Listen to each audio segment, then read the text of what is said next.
チャンネル登録、高評価、メンバーシップへの加入よろしくお願いいたします。ゲーム中に登場するキャラクターや団体は幸いなことにフィクションであり、実在の人物、場所、歴史的事実への類似点が見受けられた場合は完全に偶発的な事象に他なりません。このゲーム及び実況には以下の要素が含まれます。暴力、流血シーンなど気分を害する可能性がある表現、拷問、虐殺などを想起させる表現、恐怖を感じかねない表現、ジャンプスケア、心臓に不安のある方や精神状態が不安定な方は十分にご注意いただいた上でのご視聴をお願いいたします。プレイヤーであるカラスマ100およびコラボ相手である音花風花は二人とも完全初見プレイとなっております。物語のネタバレコメントはおやめくださいますようお願いいたします。カラスマ100および音花風花は創作に傷つけられないゲーム実況を合言葉にホラーに潜む差別や悪意、悪しき歴史などを批判し、決して容認しないことを信条としております。恒久的平和の実現と人権尊重を強く訴えてまいります。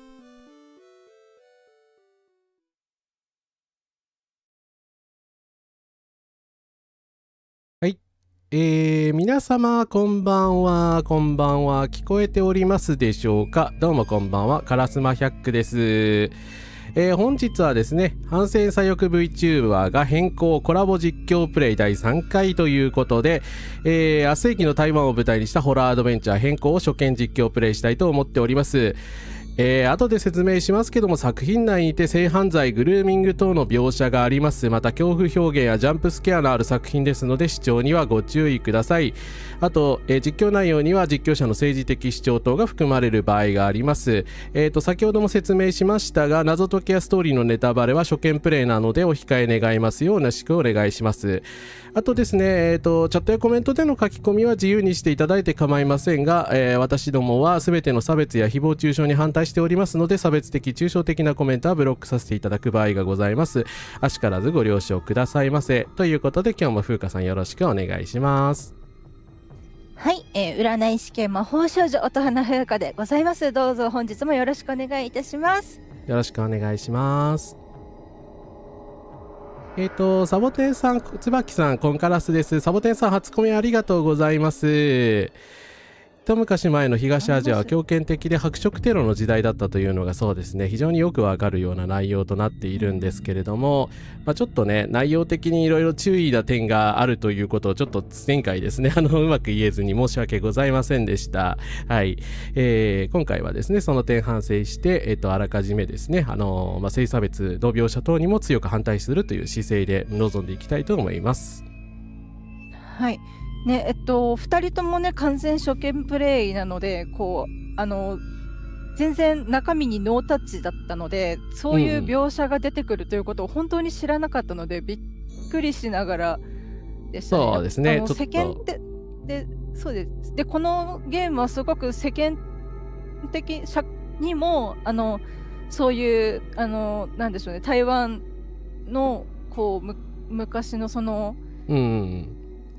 戒厳時代のね、歴史とかをよく知るためによくできたゲームである、素晴らしいゲームであるという評価ばかりだったので、まさかこんな描写があってそれを誰も批判していないと思わなくって手放しに称賛されていると思わなくって、なので私はすごくびっくりするなどいたしました。もちろんエンディングがわからないので、この後話がどうなるかというのは私も烏丸さんもわからないんですけれども、だとしても今得られている情報だけでも、完全にグルーミングであるともう断言せざるを得ませんし、それは犯罪であるという、子供を食い物にする大人のグルーミングという卑劣な犯罪であるというところはですね、言います。今後何が出てこようともそれはそれ、これはこれで、グルーミングに関しては犯罪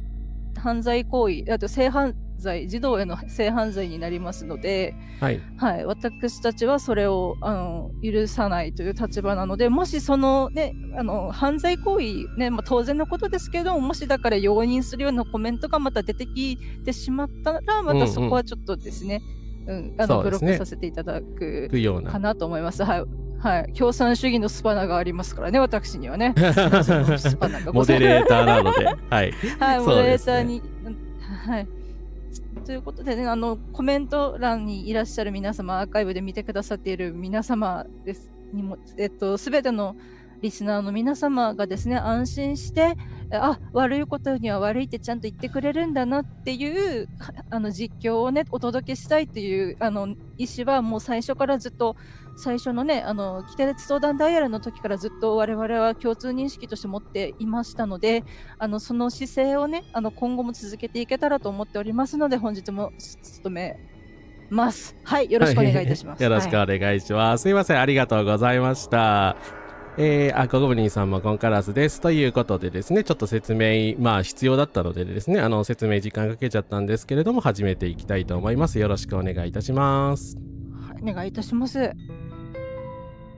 ということで、今回は私がプレイをして、風花さんがですね、チャットを読んだり、いろいろやってくれるはずです。はい。よろしくお願いします。そうですね。あと、YouTube 君の仕様変更で、お名前がわからないので、そうですね、もしお名前がね、呼んでほしいよという方いらっしゃいましたらね、なんでしょうね。お手数ですけど、コメントで、名乗っていただければ、はい。助かります。よろしくお願いいたします。さて、今どこですかね。このラジオの周波数が合うところにですね、切り替えると、その場所、なんでしょう、ステージが変わるというギミックだったんですけど、を使って謎解きをしていたっていうところですけど、ないですもね。はやもう動けないですね。ラジオワープ機能がなくなっちゃったっぽいですなくなりね。ましたね。はい。ということはもうラジオを使う謎解きというかギミック自体は終わり、セーブポイントが出てきましたからね、またそう新たなフェーですね。ズということになるのでしょうか。そうですね。前のところにももう戻れなくなってるっぽいので、秋野龍さん、コンカラスです。ダメなものはダメでいいと思います。ということです。ありがとうございます。ありがとうございます。そうですね。ダメなものはダメだというスタンスでやっていきます。そうですね。もう我々大人側がね、グルーミングは待って、これもまたレイさん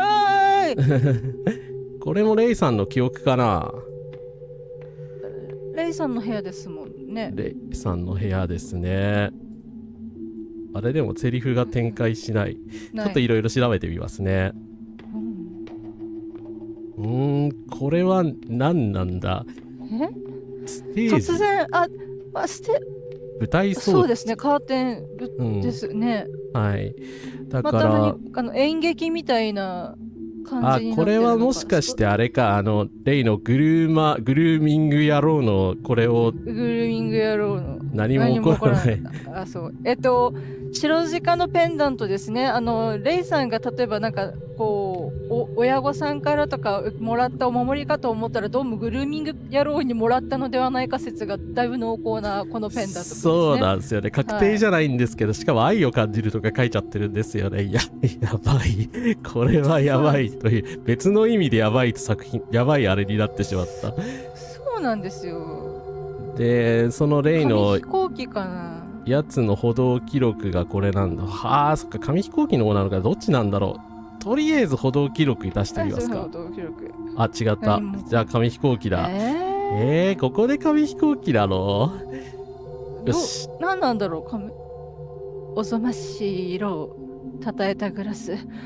溢れ出す腐った人の匂い。壁に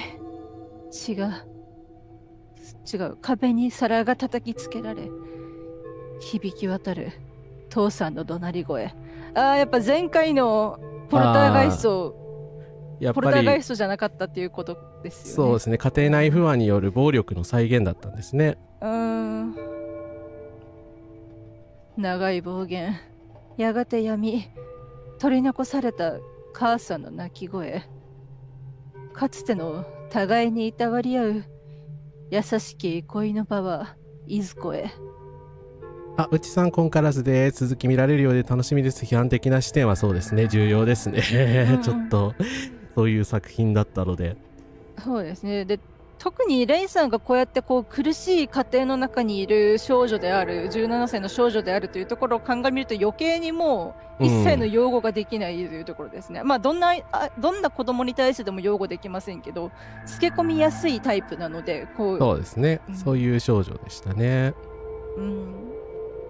そして今、毎夜苦しみ、眠りゆく。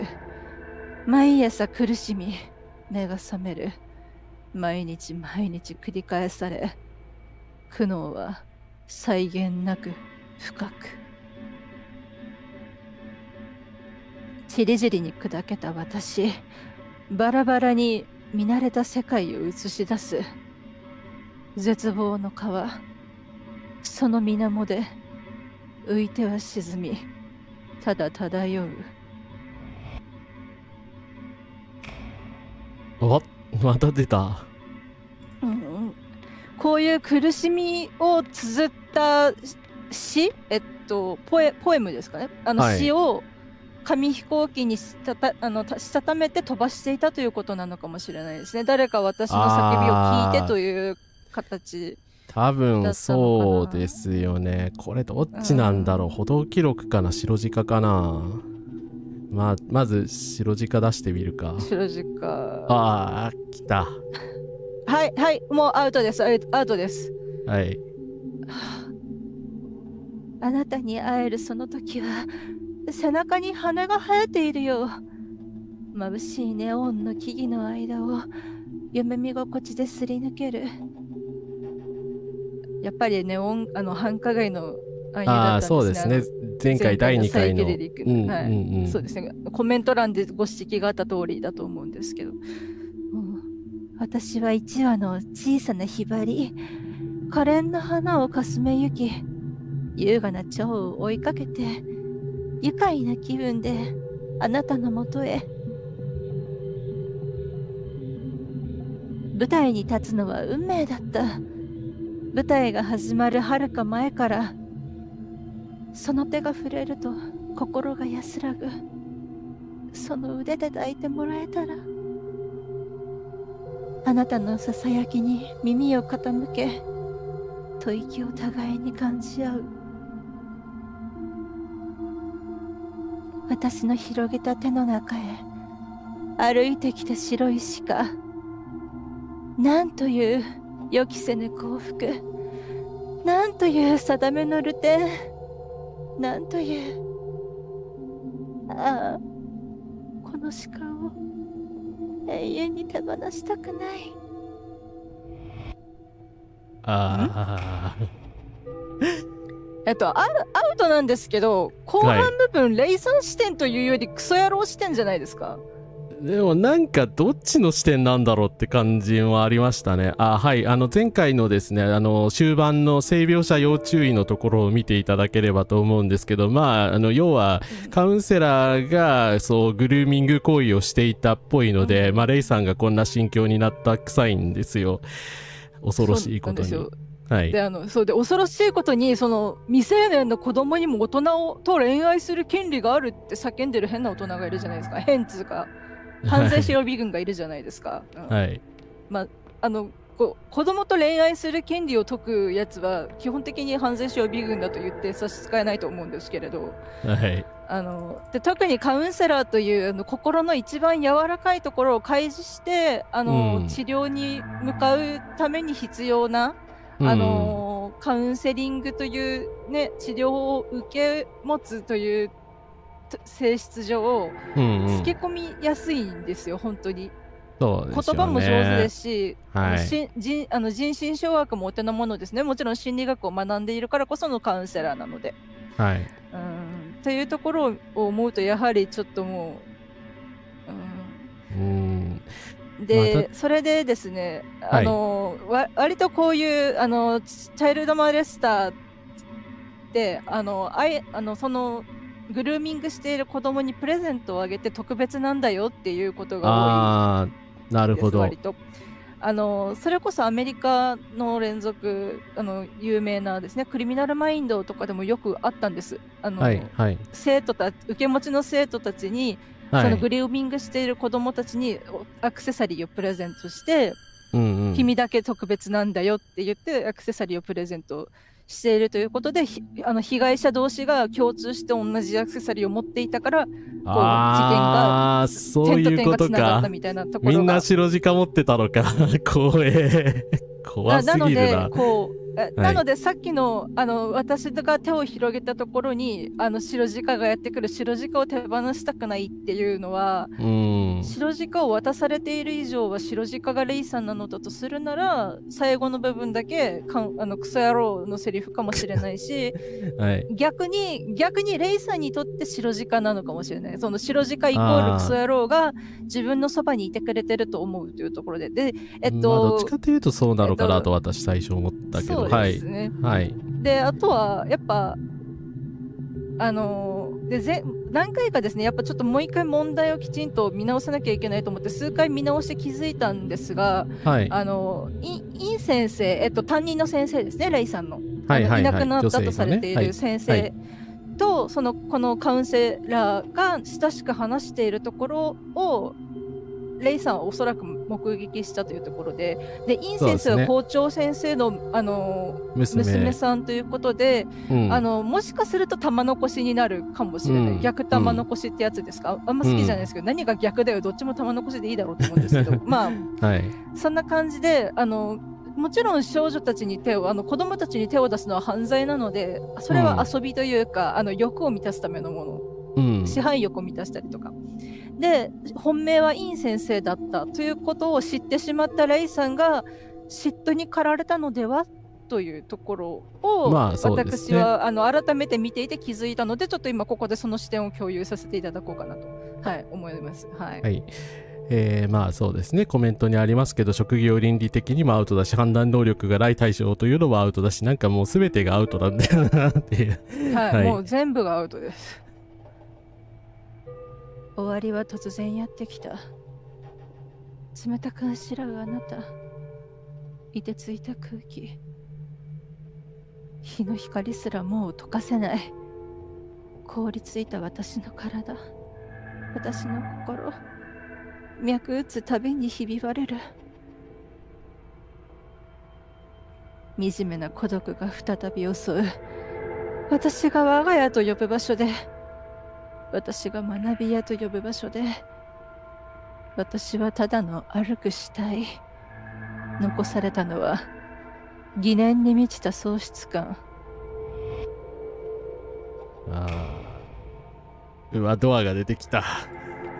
もういやー、こういうこの暗さは想像してなかったですね。確かにとても、ABC だ。チャン先生、ごまかさないで。イン先生。あ、違うか。私かな？イン先生、そんな大声を出さなくてもいいでしょ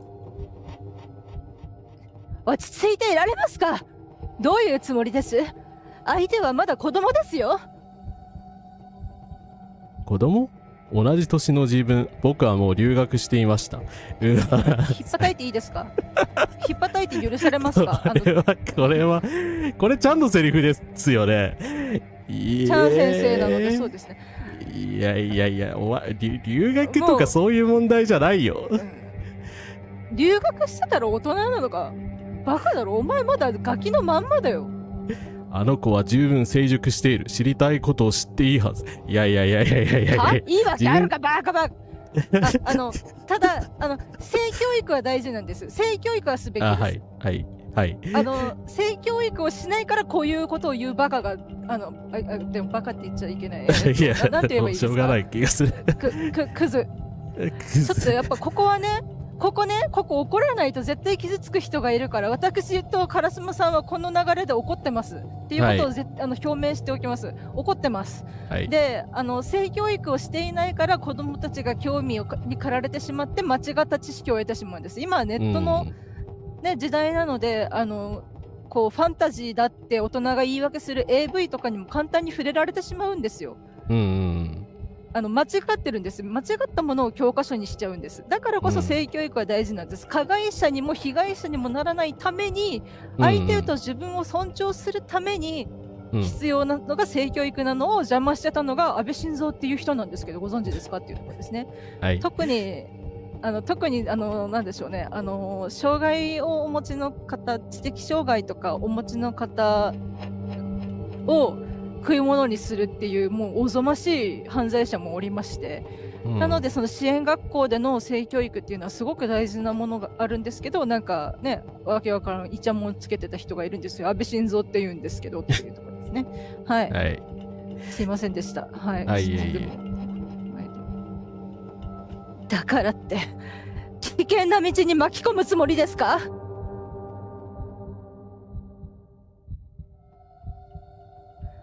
正しい道へ導いてあげるだけでいいんです。あなたの抱擁などあの子は必要としていません。それはそうだ。これいい先生はでもちゃんと認識してたんですね。僕たちの個人的問題です。ほっといてください。捕まれ。捕まれもう。犯罪者や。いやー、このろくでなしの教育はほんと勘弁してほしいですね。ほのかな声に酔っているだけでしょ。私たちのことはどうするんです？私たちはもう同じ船に乗っている。これちゃんのセリフじゃないかな。どっちかわかんないですけど、まあどっちでも通じますね。私たちはもう同じ船に乗っている。忘れたわけじゃないでしょう。おそらくなんかいろいろ読書会とかで共謀していた感じですよね。はい。なので革新的な話というか反体制側だったけれども、やっていることは児童への、生徒へのグルーミングというクソみたいな。で、おそらくこのやり取りをこのやってドア越しにチャン先生に会いに行って歩道室でやり取りを聞いてしまったんですね。あー、なるほど。レイさんが。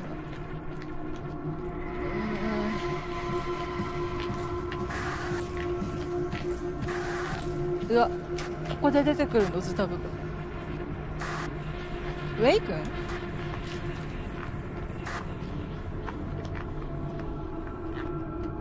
ただこれ、うわー、あ、クソ野郎だ。クソ野郎が出てきやがった。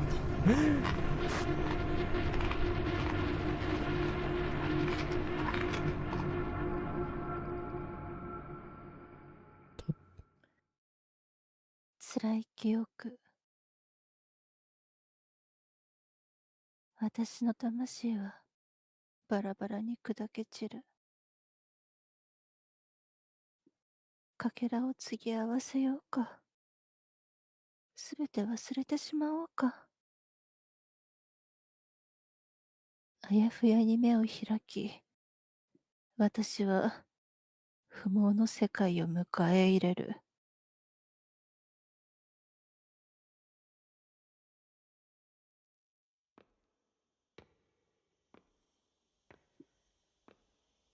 あ、舞台がっていうかこれが最初のあそこか？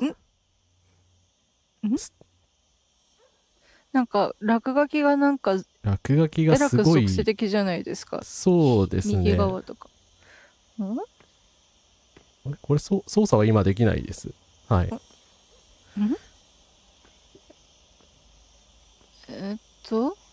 被害人被害人同居ぽく見えますよね。そうですね。学校名学校名誉。学校名誉。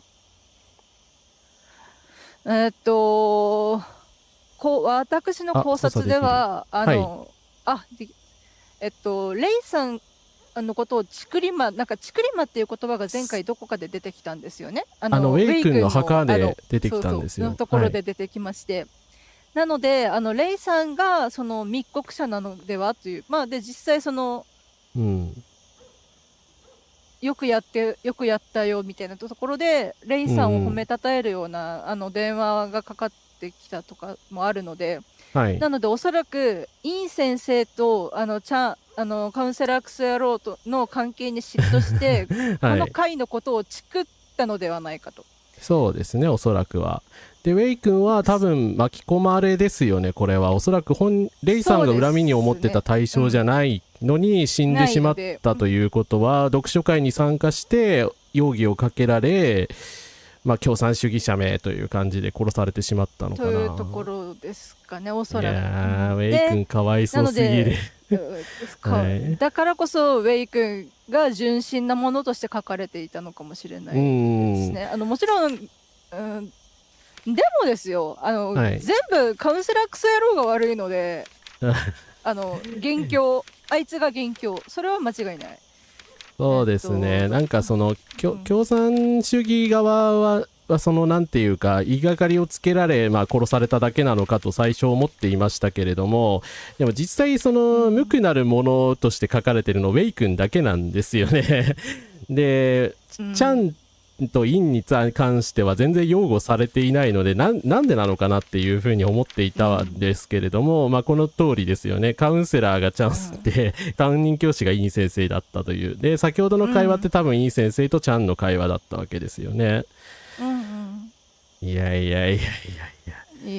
でも前回レイさんの前にもイン先生の幻が出てきたんですけれど、出てきましたね。悪役っぽいセリフを吐いていたので、レイさんはやはりイン先生に対して何かしら恨みというか、多分おそらく個人的な恨み憎んでたんでしょうね。を抱えていらっしゃるのかなとは思って、でそこで罪のない私と彼も死ななければならなかったというところなんですが、なのでイン先生が処罰されるということは、レイさんは嬉しかったと思うんですが、おそらくそこに関わっていた反体制全員がその密告者のレイさん以外裁かれてしまうという流れだったので、レイさんが愛しているかっこ笑いなカウンセラークソ野郎ももちろん処罰の対象となり、レイさんは思っても見ないことが起きたと。だから本当はその罪のないウェイ君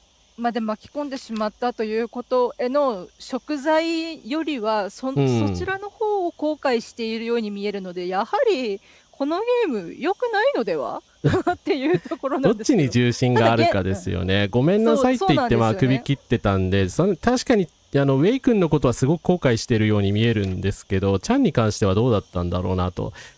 やってやったぜグルーマーめざまあみろという感じだったのか、それともいや愛してたのにうわーって感じだったのかっていう。なんかやっぱりこう、ウェイ君を巻き込んでごめんなさい。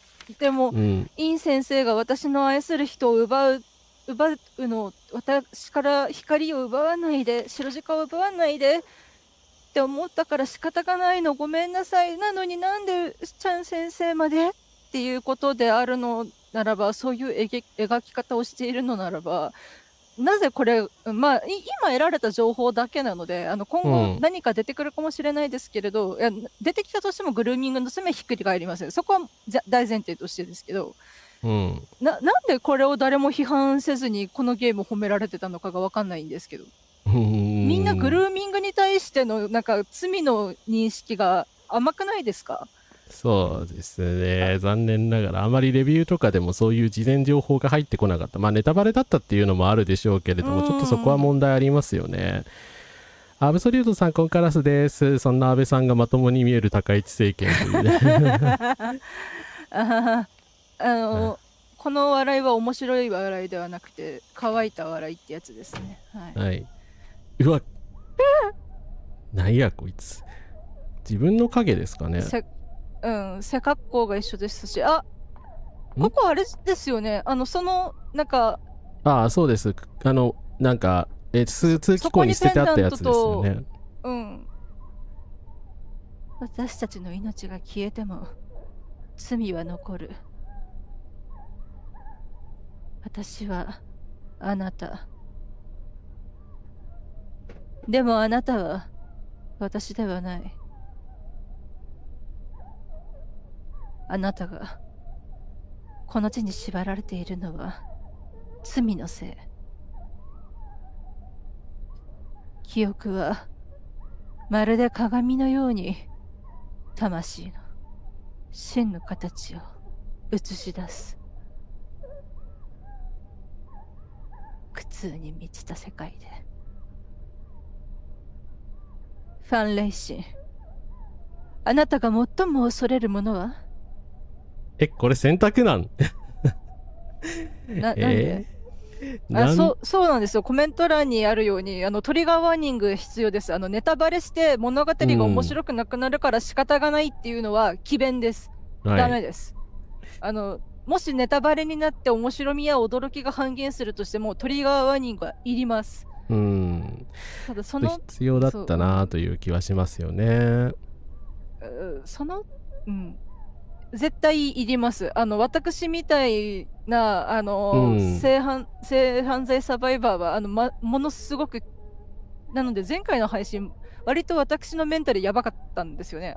状況が近しかったのでっていうところでってなってたので、セカンドライプサードライプを防ぐためにもトリガーワーニングはどの創作者であってもやるべきですね。と思います。私が最も恐れるものはグルーミングですというふうに言ってほしかったけど、でもどれなんだろうって、多分自由を失うことじゃないですか、これ。だと思いません。家族のことは多分、考えてないし、命もそんなに執着がおそらくないですよね。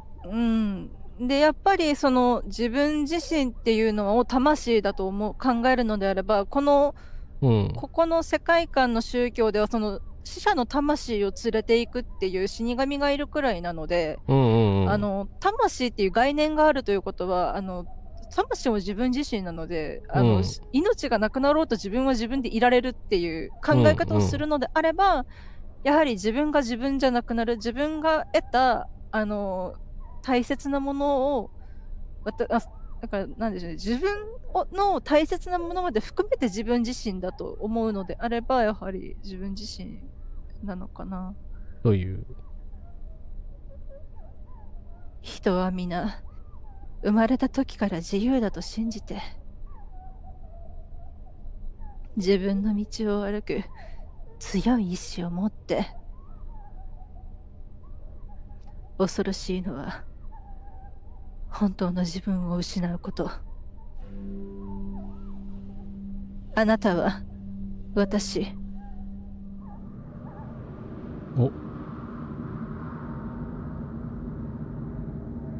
こっちに話しかけられる。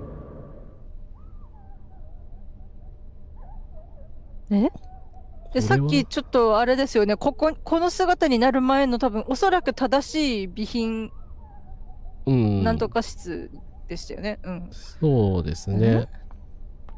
これは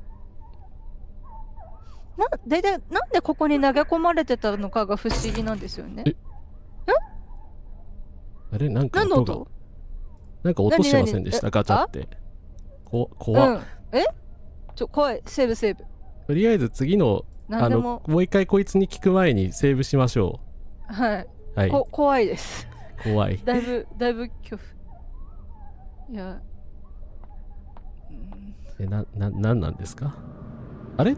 でもこっち、そっか、こっちでプレイできるのか。なるほど。ってことは、こっちの裏世界で何かするっていうことですか？ってことなのかな？うわ、学校に戻ってきちゃった。いやー、結局こっちに戻ってくるのか。まあ過去のレイさんの記憶だとするならそうでしょうね。やっぱりこの学校で何かが起こったわけなので。どこに行けばいいんだろう。ここなんだ。教室か。もう全然マップを。なんだこれは。マップが崩壊してますね、ほんと。自分の記憶の中だからなのかな。前に見えるのはあなたの過去へと向かう道。でも目の前の道は崩れている。さあ歩いて、影のようにどこまでもついていくわ。普通の道になった。なるほど。こうやって進めていくというか、自分とっていうか、レイさん完全にこれ透けてますよね。さっきから気になってたんだけど。なので初回の私の邪推が当たってしまったっていう魔除けの呪文が書かれたドアをレイさんが開けられないということは、レイさんは霊体なのではないか説が、っていうね。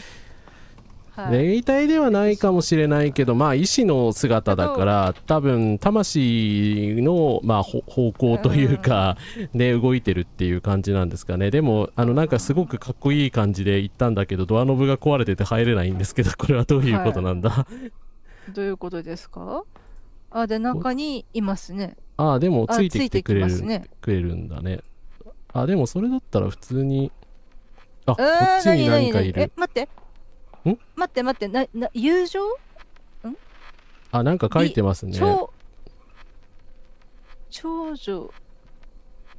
美女、なんか読めないな。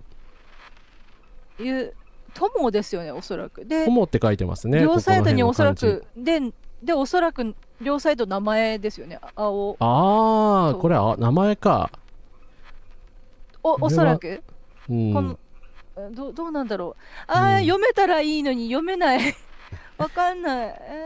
でも多分こういうところにも何かしら。あと右の壁に×と丸書いてありません？書いてますね。これもどういう意味なんだろう。なんか意味あるのかな。井戸に有刺鉄線が巻いてある。ということはまたペンチがいるんですね。開かない。ということは何かしらの手段でやっぱり道を切り開く必要がありそうなんだけども、なんか学校が余計に廃墟と化してる感じですよね。そうですね。なんか単にそのイメージの姿になったっていうよりかは廃墟化してますよね。ボロボロになってるし。そうですね。なのでレイさんが今まで錯覚というか精神状態が不安定な状態で、昔のかつての姿を見ていたって考えるのが自然なのかな。こんな時に電話なんて誰からだろう。これ前のでもこれ前のレイさんじゃないですか。そうですね。以前のなるほど。そっか。じゃあさっきの有刺鉄線もそうですよね。プレイしてた時なので過去の自分を見てますね。過去一応まだちょっと時間はわからないんですけれど、前回までに私たちがプレイしたレイさんの軌跡をたどっているという形になります。っていう形なのかな。でも開かないからなんかすいません、詰まってしまったらどうやって先に進んだらいいんだ。影に変われませんかね。影とバトンタッチとかできないのかな。いや多分チェンジできるはずなんですけど、さっきのあれだとあれじゃないですか、道が消えてたから、もう一回チャッチして影の状態でこっちに進むってことか。ちょっとやってみますわ。かな。いける。なんだこれ。なんかまた怖いという。うわ、なんかおる。今の誰？お父さん？誰でした？希望のかがり火も次第に衰え、もはや風前の灯火。これは読書会ですね。これ読書会ですね。イン先生でしょ。だってイン先生ですね。そちらの方が多分、はい。本の内容にはみんながいつも考えていることと相反する部分もあるでしょ。しかしこれらの本を読むことで思考を深め、自分で考える力を育てることができるはずです。さて、今日はこれくらいにしましょう。みんな、念のためもう一度確認しておきます。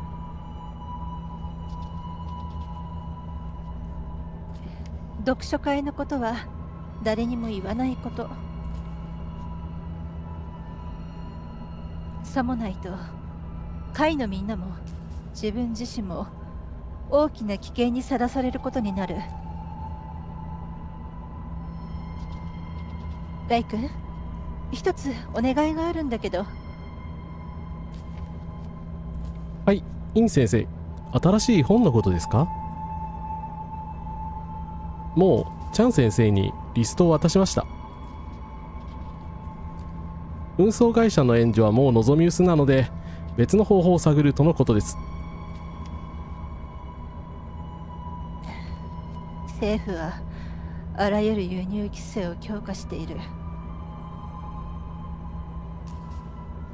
この読書会ももうじき終わりにしないといけないかも。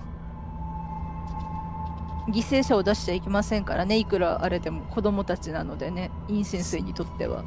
そうですね。イン先生は守る意思はあったと信じたいとこですけど、ウェイ君は多分何も知らないで、読書で共産主義のおそらく勉強しつつ、お二人に協力しようっていう感じだったんですよね、きっと。なので同志だと判断したレイさんに渡したんですよね、読書会のメンバーのリストを。おそらくいやー、メイ君かわいそすぎる本当に。ただそれでレイさんを責めるにはちょっと責任能力なしとみなすしかないので、もう全部ちゃんが悪いんですよ。先生って呼びたくないですね。はい、今ですね、政府のあれやこれやでこうなってます。なんか音楽ライブ中止になったりとかしてますけどね、独裁ってこうなるんでね、はい、必ずこうなりますから、絶対にこうなるから、だからダメですよ、スパイ防止法みたいな法律作ったら。はい、絶対ダメです。いや、そうですよ。はい、こうまず本当に冗談抜きにこうなりますよ。それこそあれですよ、鬼滅の刃とかもなんかね、ちょっとこう曲解した言い方してなんか表現、共産主義だみたいな、こう弱者が強くなるなんてみたいな、お前ら黙って従えばいいんだみたいな感じでこう、ね、ダメって言われたり、だからルフィも海賊だなんてけしからん、規制だ、ね、海賊はきっと共産主義の手下の暗喩に違いないみたいなことが本気でされるんですよ。っていうところがだからそこの点に着目してこのゲームを称賛していたのかもしれないですけど、それでもやっぱりそれ以上にやっぱりダメでしょ。すいません、何回も今回の配信ではちょっとエクスキューズというか何回も言おうと思ってるんですけど、どんなに問題提起として優れていても、ダメなことはダメなんですよ。それこそが都市伝説解体センターも私大好きですけど、もちろん批判されるべきところっていうのはあるなっては思ってます。完全ではないので、そうですね。で、ただちゃんと割とちゃんとでもそこを批判しながらもいいゲームだねっていう人が多い印象なんですが、このゲームで批判してる人を見たことがないので、こういう政治的にというか、その人道的に正しい、なんでしょうね、権利的に正しいことをして訴えているからそういうグルーミング描写があっても、それはなんでしょうね、足がかりというか、なんかただの土台であってそんなに関係ないって言って軽視されてるんだな、そういう権利を考える人にとっても性加害、グルーミング軽視されるのかなってちょっとやっぱ疑ってしまったりとかはしますね。道理でジャニーズがまだね芸能界で幅利かせられるわけだなって、やっぱちょっと自重的自暴自棄になりかけますよね。被害を受けた側からするとっていうところはちょっとどうしてもやっぱり否めないですね。すいません、またイベント中に話をしてしまって申し訳なかったです。はい、いえいえ。やっぱトリガーワーニングは必要だったと思いますよね。イン先生、どうしてこうなってしまったのでしょう。ごめんね、メイ君。私にもどうしようもないの。それともう一つ注意してほしいことが。そもそもチャン先生は僕たちに本を渡したことなどない、そうですよね。さすがウェイ君だね。頼りにしてるよ。なるほど。ちゃんお前反対性でもなかった可能性出てきたな。なんでお前？いや、ウェイ君的にはまあ2人を守るためだったんじゃないですかね、多分。いやウェイ君はあれなんですけど、カウンセラークスエローが本を渡したことなどないなので、あいつでも一人で逃げる気だったんっていうなんか感じはちょっと今受けましたよね。可能性はあるし、それかもしくはチャンセクソ野郎を巻き込まないために、あの人から本を渡してもらったことなんてありませんよっていう口裏合わせですみたいな話なのか。どうなんだろう。愛元記の亡命者故郷での埋葬を叶う陰追犯女子は戒厳令時代に指名手配された政治亡命者である。彼女は運よく逮捕を免れ国外脱出に成功。生きてたんだ、陰先生。先生よかった。イン先生は生きてて欲しかったよかった。長年ブラックリストに載っていた。ブラックリストの使い方良くないですが、まあ仕方ないですね。昔の表現なので、時代なので、亡命後は世界中で人権や表現の自由を訴える活動を精力的に行ったが、肺がんのため50歳でその生涯を閉じた。彼女の最後の望みは故郷に帰ることであった。戒厳令撤廃にあり、その望みは実現する見込みであると。戒厳令が終わってようやく台湾に、戻ったんですね。ベルリンの壁がなくなってようやく抱擁できるみたいな、ようやく祖国に帰れるみたいなのにも近しいものを感じますね。ただまだ、大日本帝国のせいでまだね、北と呼ばれる国と対立している国があるので、まあ、調整炭鉱のね、方々はまだね、祖国に帰れてないんですよ。はい。これはおかしい。おかしい。はい、おかしいです。人道的な振る舞いをしなさい。人権を守りなさい。難しいこと言ってないと思うんですけどね。何なんでしょう。ですね。主人公の内なる罪悪感と強制的に向き合わせるという意味ではサイレントヒルと似ています。性加害に対する描写の向き合い方はどのエンタメでも考えなければいけませんね、やっぱこうヒロインがレイプされるとかの表現がすごく軽率に出てきますよね。なんか全然そこの性加害に対して向き合う被害もないくせにその性被害を受けたことがあるっていうそのなんかエモさとか場面とか、あとそれを主人公が助けてくれたことから関係が始まるみたいな舞台装置にされがちだよなって思います。不思議な力で扉が開かない。でもイベント進めましたけど、なんか別にキーアイテムが手に入ったわけじゃなくて、イン先生のその後の運命はちょっと分かったけど、話があんまり。安心しちゃった。お久しぶりです。ここが元のさっきのところなんだ。に戻ってきたっていうことですよね。どうするのかな。あれ色がついた。あれ色がついた。あれあれあれ元に戻ったバグかよくわからないけど。何なんだろうか。ちょっと奇妙ですね。これを見ると、この色がついてるから、なんか色が元に戻る。これはもしかしたらバグかもしれないけど。そうですね。もしかするとエフェクト関係のあれかもしれないですけど。ちょっとチェンジしてみますか。ただいま。そうですね。そしてずっとここ泣いている人の声があるんですけど、誰の泣き声なんでしょうね。いやー、誰なんでしょうね。レイさんなのかな。ていうか、泣き声なんですかね。ただの泣き声、いや、泣き声でもいい悪いはないんですけど、泣き声じゃない場合がちょっとまたなんか怖いな。いや、もう。多分歩道室だけ、現場は歩道室だと思うので違うとは思いますけど、でもあそこに白鹿のペンダントとネズミの死体があったのは何か暗喩なのか。でもなんか示唆的ですよね。でもこっち行けないんだ。なんだろう。我ハート光る。我こそは王なりって感じですか。てかドラえもん書かれてません？ドラえもん書かれてる。本当だ。ちょっと和んだ今。そうでしょ。ありがとうドラえもん和ませてくれて。今こそ独裁スイッチっていう秘密道具を貸してほしいんだ我々に。まあ、でもあれで分かるような人なら独裁しないからな。いや当時の台湾はまあね蒋介石っていうやつが独裁スイッチを持ってたんですよ。でやつがあまりにひどかったのでまあその今に至る原因でもあるんですけど、台湾がね中華民国っていうことで国連の承認も得てたんですけれども、まあいろいろあって中華人民共和国になってしまって、中華民国なんて国はもう存在しねえみたいな感じになってしまったんですね。だからね、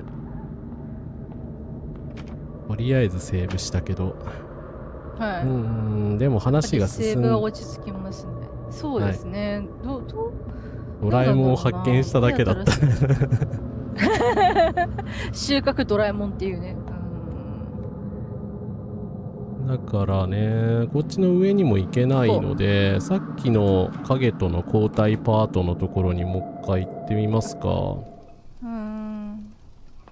ここのねやっぱり鍵がさっきのイン先生のとこにできるかなと思ったけど、ドアノブが壊れてて入れないんだよな。なんか書かれてません？書かれてません？また阿弥陀仏って書かれてません？阿弥陀仏って書いてますね。はい、そうだそうだ。ちょっと待って、そういうことは何かそこに入れなきゃいけないんですよね。でも阿弥陀仏ってなんかレイさん自分の名前が書かれてるって言ってたでしょ。あれ何なんだ。あれそれは阿弥陀仏の話じゃなくてあれじゃないですか。なんだっけ、壁にいっぱいブワーって書かれてたの。スパイとかそのチクリマみたいなことが書かれてた時ですよね。そこじゃないですよ。でっかい影に追われて逃げ込んだ先に、何これ私の名前が書かれてるって言ってたと思うんですよ。でも確かそんな描写もあったかな。確かにその時のってあれって何だったんですかね。っていうか、あれですかね、ドアノブガチャガチャガチャガチャってして引っこ抜いたりしなきゃいけないのかな。違う、さすがに違うか。そんな強引すぎる。でもまあ確かにちょっとなんか強引というか、何かしらクリッカブルポイントがおそらくあると思うんですけど、しょうがさんコンカラスです。お疲れ様です。来ていただいてありがとうございます。ありがとうございます。今一生懸命グルーミングを批判しながら、なんでしょうね、独裁を批判してます。はい。蒋介石は毛沢東に敗北した人というくらいしか高校の世界史で教えないですが、その後の諸行を考えないと台湾の立場の理解は深められない。そうですね。どちらかというと台湾でやったことの方がやばいでしょ、この人はって思うんですけど。いや、笑い事じゃないけど、いやね、もうなんか、とりあえず笑っとかないとやってらんねえよっていう悲しみはある。あれ位置が変わった？ここに影は、いや、場所変わりましたよね。そっか、この場所じゃないんだ。あれでも違いますよね。で、ここで変わったら、変わった。入学した頃を思い出して情熱にあふれていて、学校のあらゆる活動に参加し才能を発揮して、同級生や先生の注目を集めてた。でも家があんなことになって、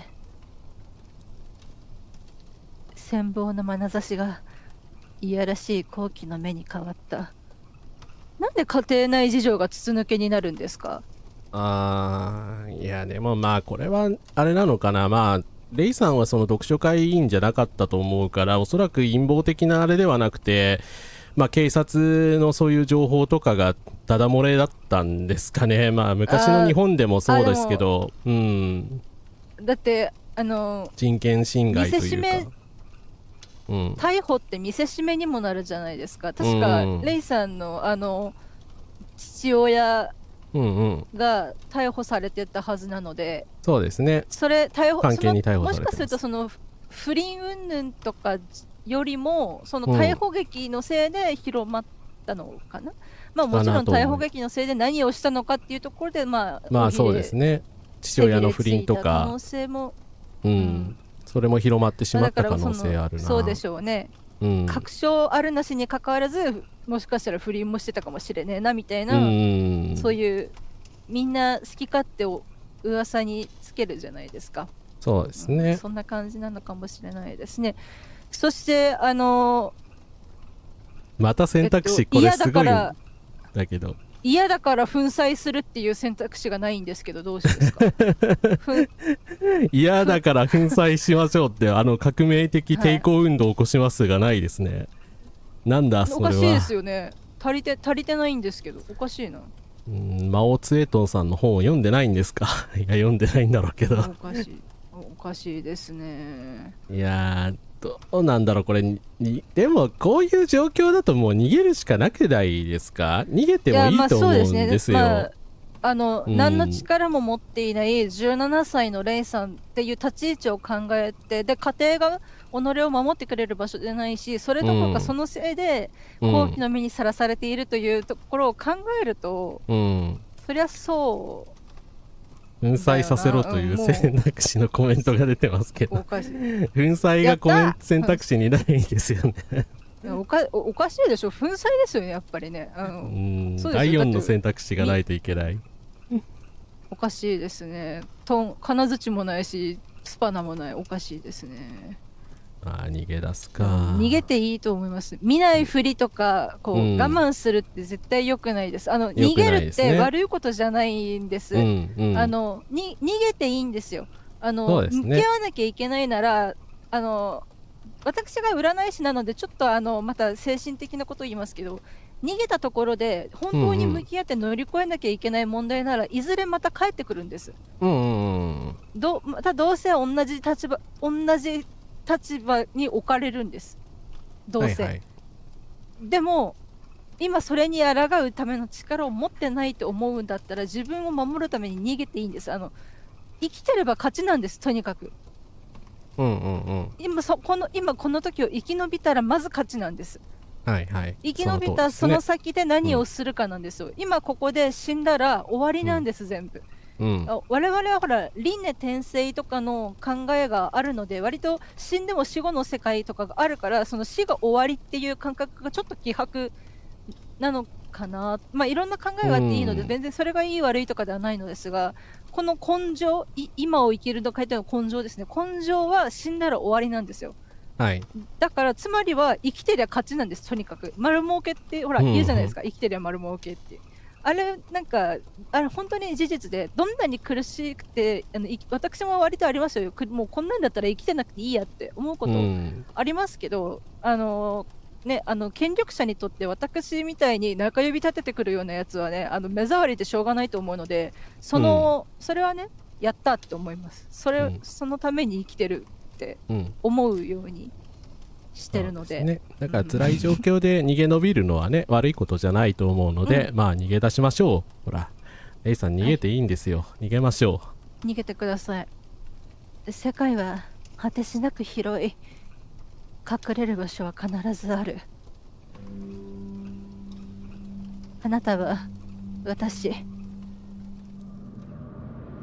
おお、次のコースに行けるのかなってことは。ということですかね。ここは生命のない場所。思考すら葬められる。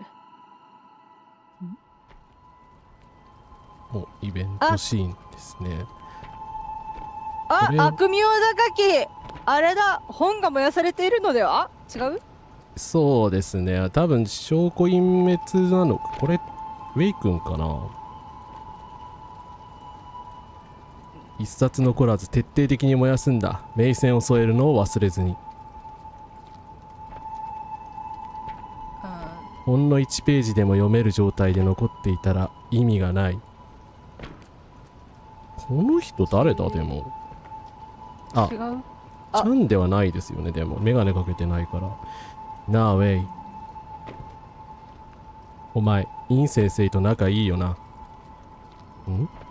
は？亡命するために夜逃げしたって噂本当か？わからない。先生は学校を離れるなんて一言も話してくれなかった。そっか、イン先生他の人に黙っていたんだ。僕たちにイン先生と違って逃げるのを助けてくれる人なんてのはいない。怖くないのか。まあいいか。それより気がかりなのは読書リストがどこから漏れたのかっていうことだ。それはこれ以上話しても無駄だよ。僕だって見当がつかない。自分だったらうすうす分かってるんだろうな。捕まりたくはないからね。そっか、ウェイ君はやっぱり分かってたけど、分かっててリン先生は逃げたんですね。で、そしてでも2人というかさっきのウェイ君と仲間はどうしようもないから本を燃やしてとりあえず証拠隠滅しとこうっていう感じになっていたと。でもウェイ君はレイさんに話したのが原因じゃないかっていううすうす分かってたっていうことですかね。可能性的にはそうなるのかな。いやーつれー。ウェイさん悪くないよね。ウェイ君悪くないですよね。ウェイ君は悪くないです本当にマジで。だってやっぱでも連帯って大事だから、それ仲間だと思うなら、当然ねレイさんに話するでしょうね。はい。であとそうですね、ただそのイン先生は女性であるというマイノリティ性ですがあるはあるんですけど、お父様の父親が退役軍人であり校長なので、おそらくコネクションがいくつかあるんですよ。なるほど。そこでその校長先生の娘っていうとこが出てくるのか。だから、校長がどう捉えたかはわからないですけど、逃げられたということはやはり我が子可愛さに手を貸して、自分たち丸ごと亡命したのではないかなって思うんですけれど、ちなみに台湾ではですね、伝統的に夫婦別姓なので、陰追犯とシェンギンで名字違いますけれども問題ないです。はい、日本と違うので、はい、逃亡も選択肢のうちですよね。今 YouTube で中国で制作された自然保護をテーマにしたロシア語平戦記がやっています。あ、 YouTube で見れるんだ。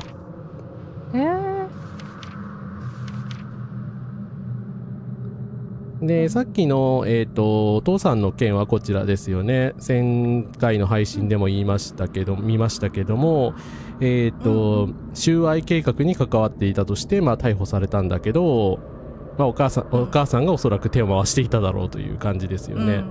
なのでもしかすると収賄疑惑自体には関わっていない可能性があるんですよ。ただ、己を裏切って不倫していたパートナーを陥れた可能性があるっていう、ね、でも、実際にやってたかもしれない。ただやっぱ反体制的で素晴らしい活動家が裏ではチャイルドマレスターだったセックスプレデターだったっていうことはあるので、実際そうでしょ。ジャニー喜多川見てもらっても分かりますし、海外でねクソみたいなやつがいるじゃないですか。名前忘れたけど、覚えてる覚える必要もないのであれですけど、そんな感じでどんなに名声を得てても裏の顔というか、でその罪は正当化されないんですけど、日本はなぜかね、だからジャニー喜多川を批判したら死んだ人の名誉を貶めるなんてってわけわかんねえ用語がついたりとかするので、ちょっとよくわかんないんですけど、そんなことを言われる理由がね、なので、どんなに素晴らしくても罪は罪なんですよ。変わらないので、やっぱそれはそれ、これはこれとしてちゃんと切り分けられないといけないですよね。でここはあれですかね、土地公様のところでしたかね。そうですね。後調べたんですけど、ちょっと名前忘れちゃったけど、前回出てきた神様とかも地方で信じられてる道教の会の神様みたいのことみたいなんですね、土地公様っていうのが。やっぱ土地に根付いてるってことなんですね。そうです。その地域を任されてる道教のその最高神からその土地を任されてるっていうことみたいです。配属されてるみたいな、だから土着神的なものってことですよね、おそらくは。そうですね。ただ道教はその神様がいる宗教なんで、その道教の頂点の部下だっていうような扱いではあるんだけれども、その土地土地のその神様がいるっていうような、教えらしいです。はい、ちょっとすいません、聞きかじりなんですけど、はい。でも割と日本神話とかでもその土地を守るためにって言って使わされてきたのがこの神でありみたいなこととかがよくあるので、それ自体はねよくある神話の話ではありますよね、使わされる。ギリシャ神話ではどうだったかな。そしてなんかいろいろある。はい。ケイトさんコンカラスです。来ていただいてありがとうございます。そしてなんかとんでもない内容が書いてあるんですけど、破けた判決の紙、地方教職員チャン・ミンホイ、これはチャイルドマレスターなのであれなんですが、および生徒ウェイ・チャンティンを筆頭とする生徒グループは共産主義勢力を組織したため有罪とする。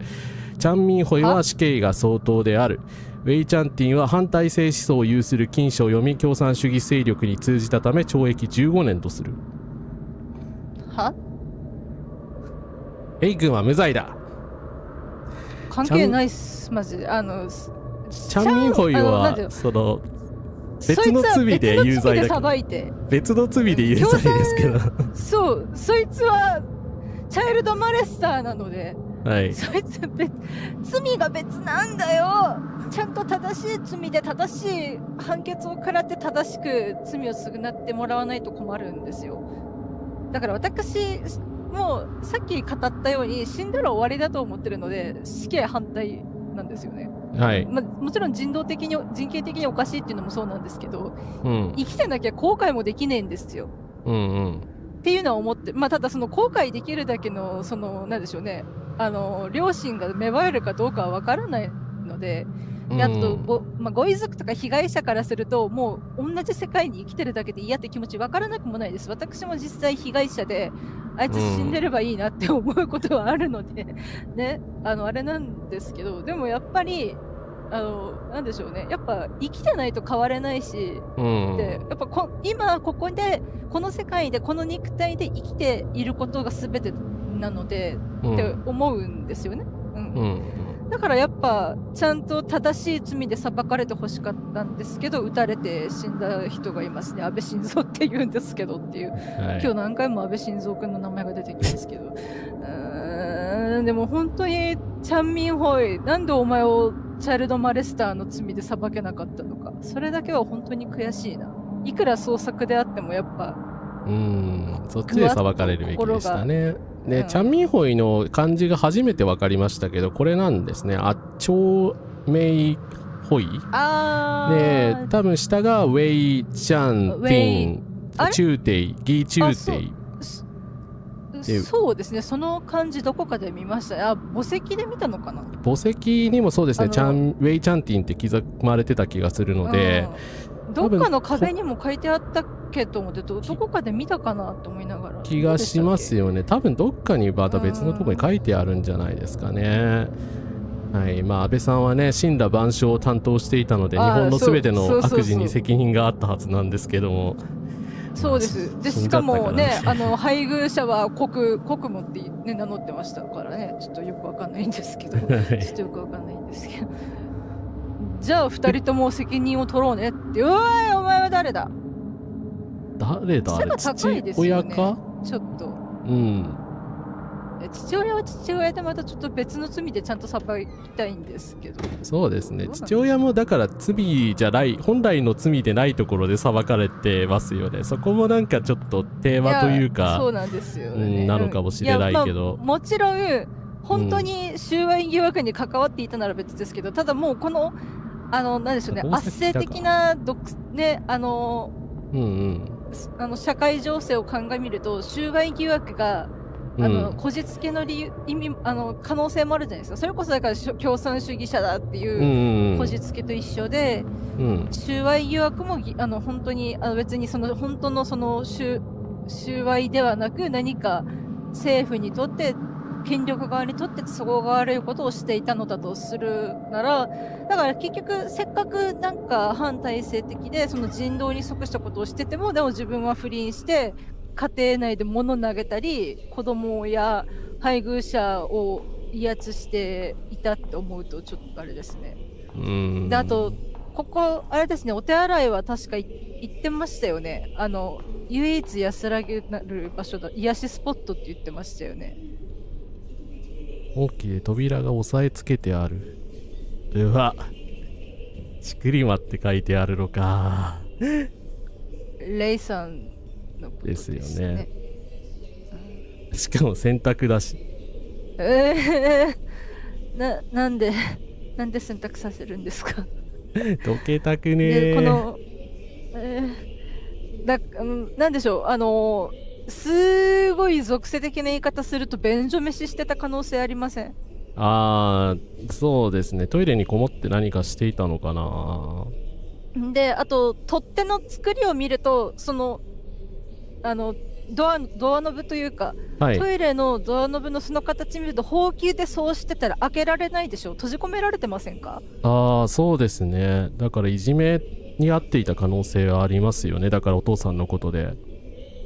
とか、あとはその悪い。いやでもチクリマを見ると、その家庭の面でも嫌な目線を受けてたのに、でもそうか、今回はウェイ君の、件で、だからそのチクリマって言われてたかもしれない。いじめはおそらくチクリマになったからなんですよ。好奇の目でさらされて、ずっとその、なんでしょうね、好奇の目で見られるっていうその恥ずかしめ自体は多分家庭がきっかけ、でもいじめとかチクリマといって憎しみを向けられるようになったのはチクったというか、ウェイ君たちを売り渡したからではないかなと思うんです。可能性はありますね。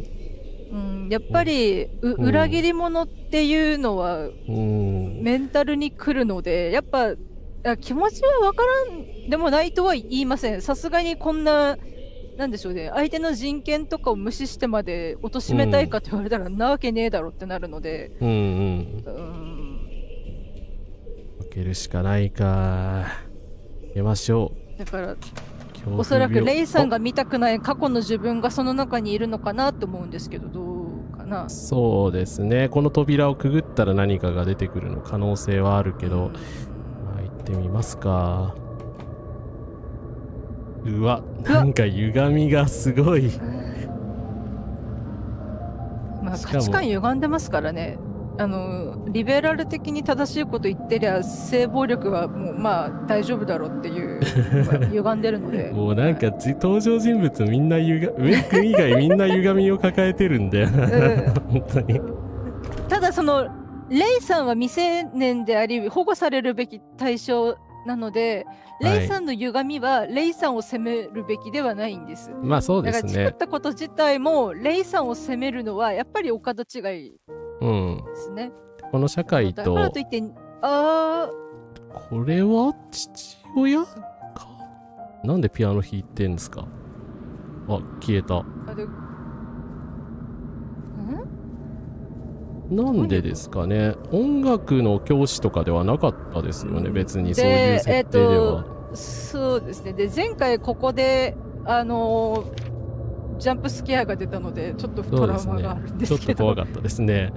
あの時彼女は恐怖に苛まれ憎悪を募らせた。誰が想像できただろう。彼女があんな決断をして遺書を残さずこの世を去ってしまうなんて。恐怖ゆえか自責の念に駆られたのか真相はわからない。僕の頭の中は混乱でいっぱいで考え事がぐるぐると渦巻いていた。僕が日の目を再び見た時には何もかもが変わってしまっていた。愛する人たちも先生も遠いところに行ってしまった。彼女は名前のない墓に埋葬された。残された僕は老いていく。これ誰知ってんですか？ウェイ君生きてるんじゃないですか。じゃあウェイ君？でもウェイ君さっき死刑になったってなってないですよね。懲役15年だかで懲役15年とするになってて、マレスターは死刑になってたけど、ウェイ君はギリギリ死罪は免れて15年になってましたもんね。だから、もしかして拷問とかね、そうですね、ひどい目には多分合ってるんだろうけど、だからそれは許されないことですけど、どの道でもこれってことはこれ、レイさんのことじゃないですかね。私もそう思った。レイさんの方が死んでて、じゃあウェイ君の方は死んでないっていうことですか？でなのでウェイ君は15年の懲役を終えて出てきたら、だから知ってる人が全員みんな愛する人たち、友人であったりご家族でしょうね、おそらくは。そうですね。とか共にやはりね、読書会の同志たちで、結局ウェイ君が己がリーダーですと名乗り出たおかげで他の者たちへの罪が軽くなった可能性はあるんですよ。リーダーがでもそうですね、考えたらそうですよね。だってウェイ君だけですもんね、ここに書かれてるの。ちゃんは当然としてもいやそいつはちょっと別問題なので別問題ですけど、ウェイさんそうか、自分で名乗り出たのか。何でしたっけ、日本でもあったでしょ、村で円形に名前を書くやつ。誰が一番最初に名前を書いたかわからないようにして、リーダーが誰なのかをわからないように書くっていうやつがあったじゃないですか。だからリーダーに一番重い罪をかぶせて、その見せしめにする、次のリーダーが生まれないようにするっていうことなので、もしかするとウェイ君は己がリーダーです、己が組閣しましたということで守ったか、かぶせられたかわかんないですけど、でもさっきの書き方を見ると、自ら名乗り出た可能性の方が高いのかな。だから結局レイさんにレイさ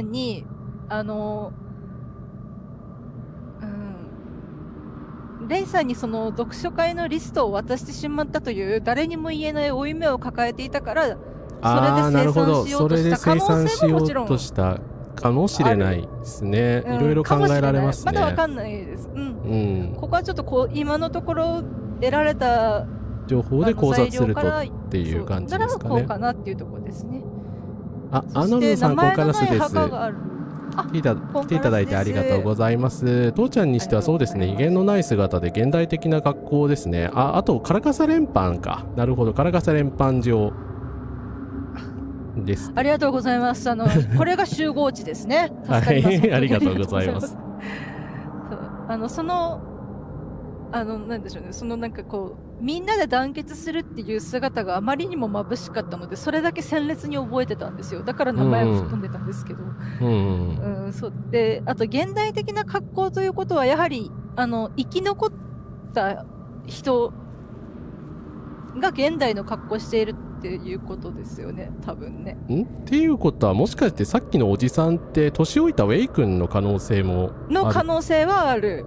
そうですね。のかな、さっきの紙が、確かにウェイ君のメッセージだとすると、今16だとすると31歳ぐらいになっているウェイ君、おじさんになっちゃったウェイ君の、姿かもしれないですよね。奪われた青春は二度と帰ってこないですし、で、あと名前のない墓石は確かにありません。ただ削れたって書いてあったと思うし、もともとでもなんか、いや、でもウェイ君の墓、だからか、ウ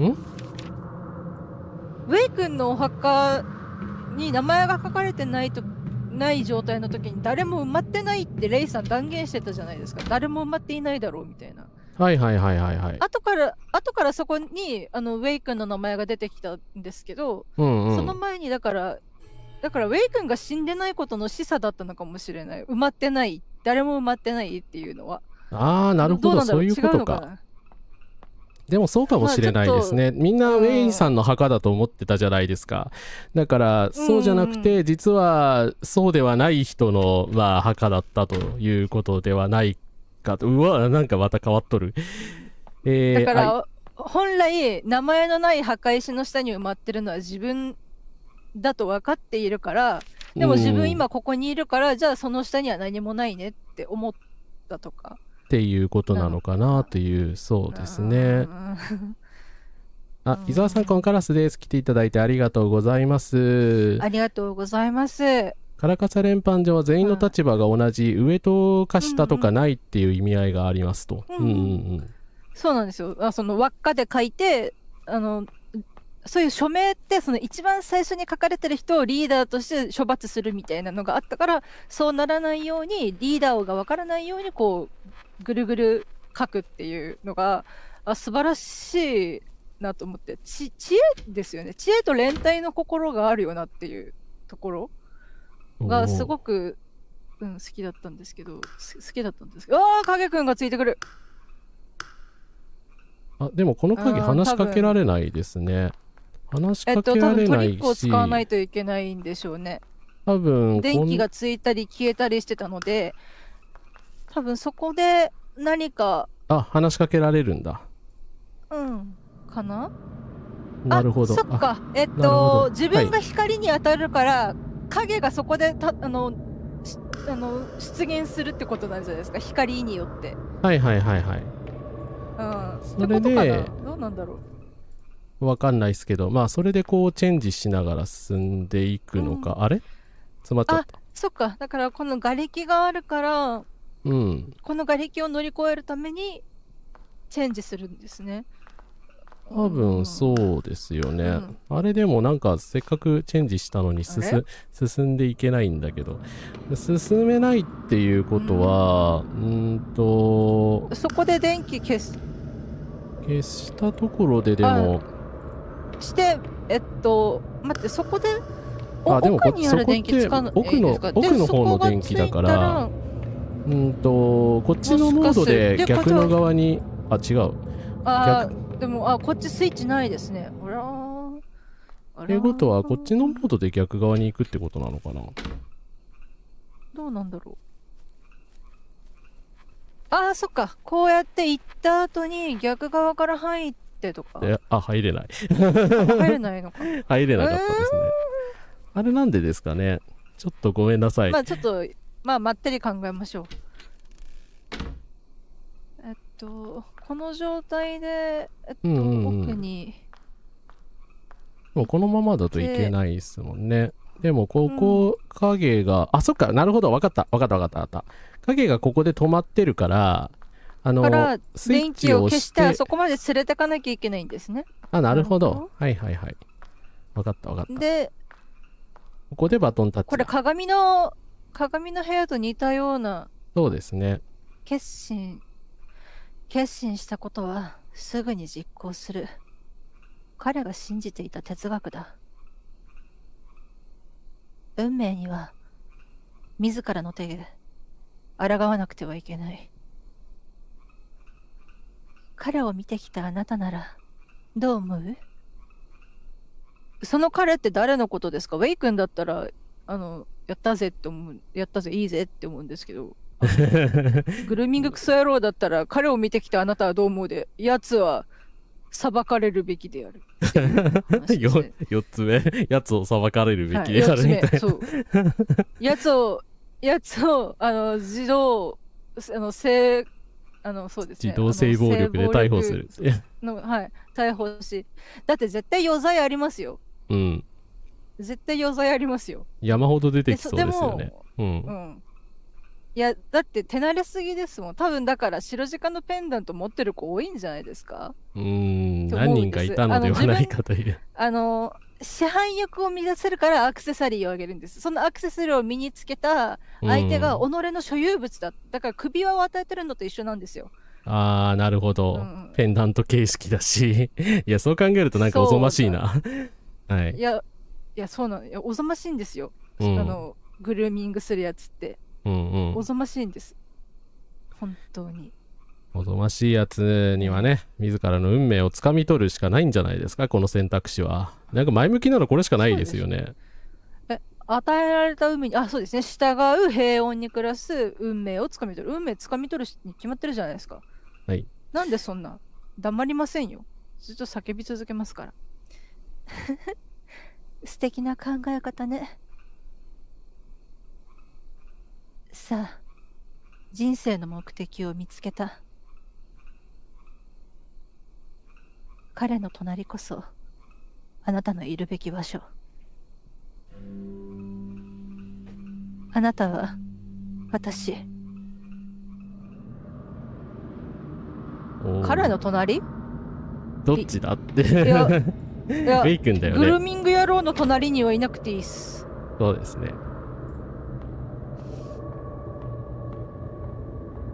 いやでもウェイさんと隣というかね、15年間待っていたならいい話なんですけど、でもレイさんなんか死んでるっぽいのがちょっと悲しいですね。本当に。今のところ生存確定してるのはイン先生だけ、ね。そうですね。イン先生はあれここあれですよね。なんかここにお線香を備えるのがあったとこじゃないですか。そう、いやそうです。それに近いマップなんですけど、でも上に行けないな。上に行けないからこっちに。何度繰り返しても絡まった糸はほぐれない。あなたはもう自分自身を救えない。そんなことないよ。そんなことないと思いますけど。これは一番最初の絵だ。そうですね。これが最初の方で見つかったなんか菩提樹の巨大な木の下に憲兵のような男がいるっていうシーンの古いスケッチですよね。だからこれずっと待ってたっていうことなのかな。ってことはこれバイ教官かですよね、おそらく。軍人風の人物って言ったら。それともチャンか。いやでもいや数学割と制服に帽子がある可能性も捨てきれないので、ウェイ君だったらウェイ君だったらいいんですけどね。とりあえず行ってみるか。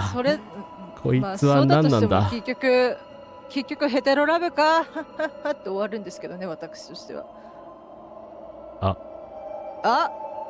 密告のシーンか。なるほどな。違ったら笑ってください。はい。バイ教官、前に話した読書リストです。あ、ホップエイスさんからすまさん、お疲れ様コンからすということでありがとうございます。いらっしゃいませ。担任の先生の机で見つけました。あ。ファン君、国のためによくやってくれた。このセリフが電話から聞こえたものですよね。そうですね。やっぱバイのセリフだったんですね。で、しかもですよ、リストの入手先を変えましたね。担任の先生ってことは、イン先生からもらったっていう話にしたのか。の机で見つけたということにしてるので、まあ、だからウェイ君のことは守ったというか、巻き込むつもりはなかった。とにかく、己の愛するカウンセラーを奪う存在だと認識してしまったがゆえに、イン先生に対する敵対心、攻撃心からの密告だったんだなって。だからおそらくレイさん的にはこんなことになるなんて思ってなかったっていうところで、大人がやったらね、考えつくだろうって思うんですけど、レイさんレベルで追い詰められてる背景を考えると、そりゃそんなことになるなんて思ってないよねって、ごめんね、守ってあげられなくてっていう気持ちですけどね。チャイルドマレスターからレイさんを守れなかったことが、まずは父親が家庭を崩壊させたのが悪いので、いや、わかんないですよ。母親にも何かしら落ち度あるかもしれないですけど、見る限り父親の暴力と不倫しか見てないので、で、結局、母親、お母様の方は抑圧された、おそらく良妻賢母だったっていうところですからね。すがれる相手を見つけて、恐怖から逃れられると思った？でも、結局、あの人もあなたの元を去ってしまった。頼れるものをすべて失って。これからどうするの？ぶっ壊すがないんですけど、おかしいですね。ぶっ壊すがない。はい。はい。ぶっ壊すの人、キスおめでとうございます。はい。ありがとうございます。はい。一応言っとこうと思って。はい。キスでしたよね。ぶっ壊すの人、キスを。ああ、はいはいはい。誰のことかと思った。犯罪者、立花隆ですね。はい。おめでとうございます。はい。おめでとうございます。はい。ありがとうございます。もちもちさんいらっしゃいませ。もちもちさんいらっしゃいませ。いや、本当に、ですね、私的にはあれを論争と思っていなくて、グルーミングの軽視であったと思っています。はい。いや、はい。なので、ね、もちもちさんが、それが、グルーミングが肯定されているように感じたのは間違いなく正しいと思います。実際私もそう思いましたので、なので改めまして我々はグルーミングの危険さを今回も冒頭からずっとブチギレながら言っています。本当に傷つかないで見られるこういう差別的表現って批判しながらじゃないと見ちゃいけないと思ってるんですよね。なのでそうやってちゃんと批判してくれる人、エモいとか面白い謎が解けたっていうだけで済まさない実況で、こういう創作物をお届けしたいっていう気持ちでやっておりますので、でもう一度こうして来てくださって嬉しいです。ありがとうございます。いや、本当ありがとうございます。ありがとうございます。応援ありがとうございます。ということで、まあ、取り戻すために行動する以外、すごいネガティブなことしか書いてないから、取り戻すために行動していいですかね。立花隆を、塀の中へ、みたいな。はい。そうですね。元彦も入れてほしいんですけど、ダメなんですか。元彦くんも連れてって。共感の鋭い眼光にも、あなたの思いは揺るがず。あなたは感情を殺し、ためらいなく演じ、その瞬間から、机上の愛国者に変わった。思ったより簡単だった。そうでしょ？あなたは私。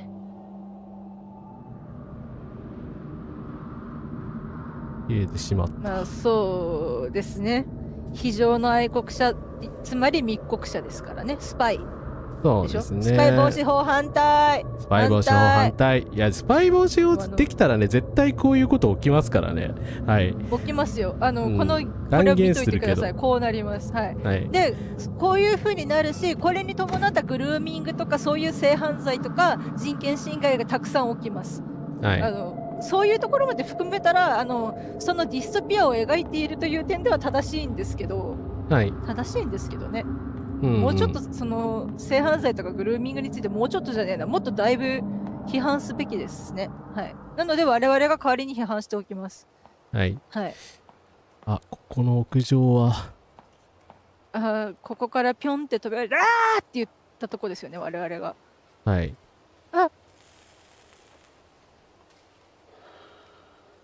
ぱりこれはウェイ君なのかな？喫煙してます？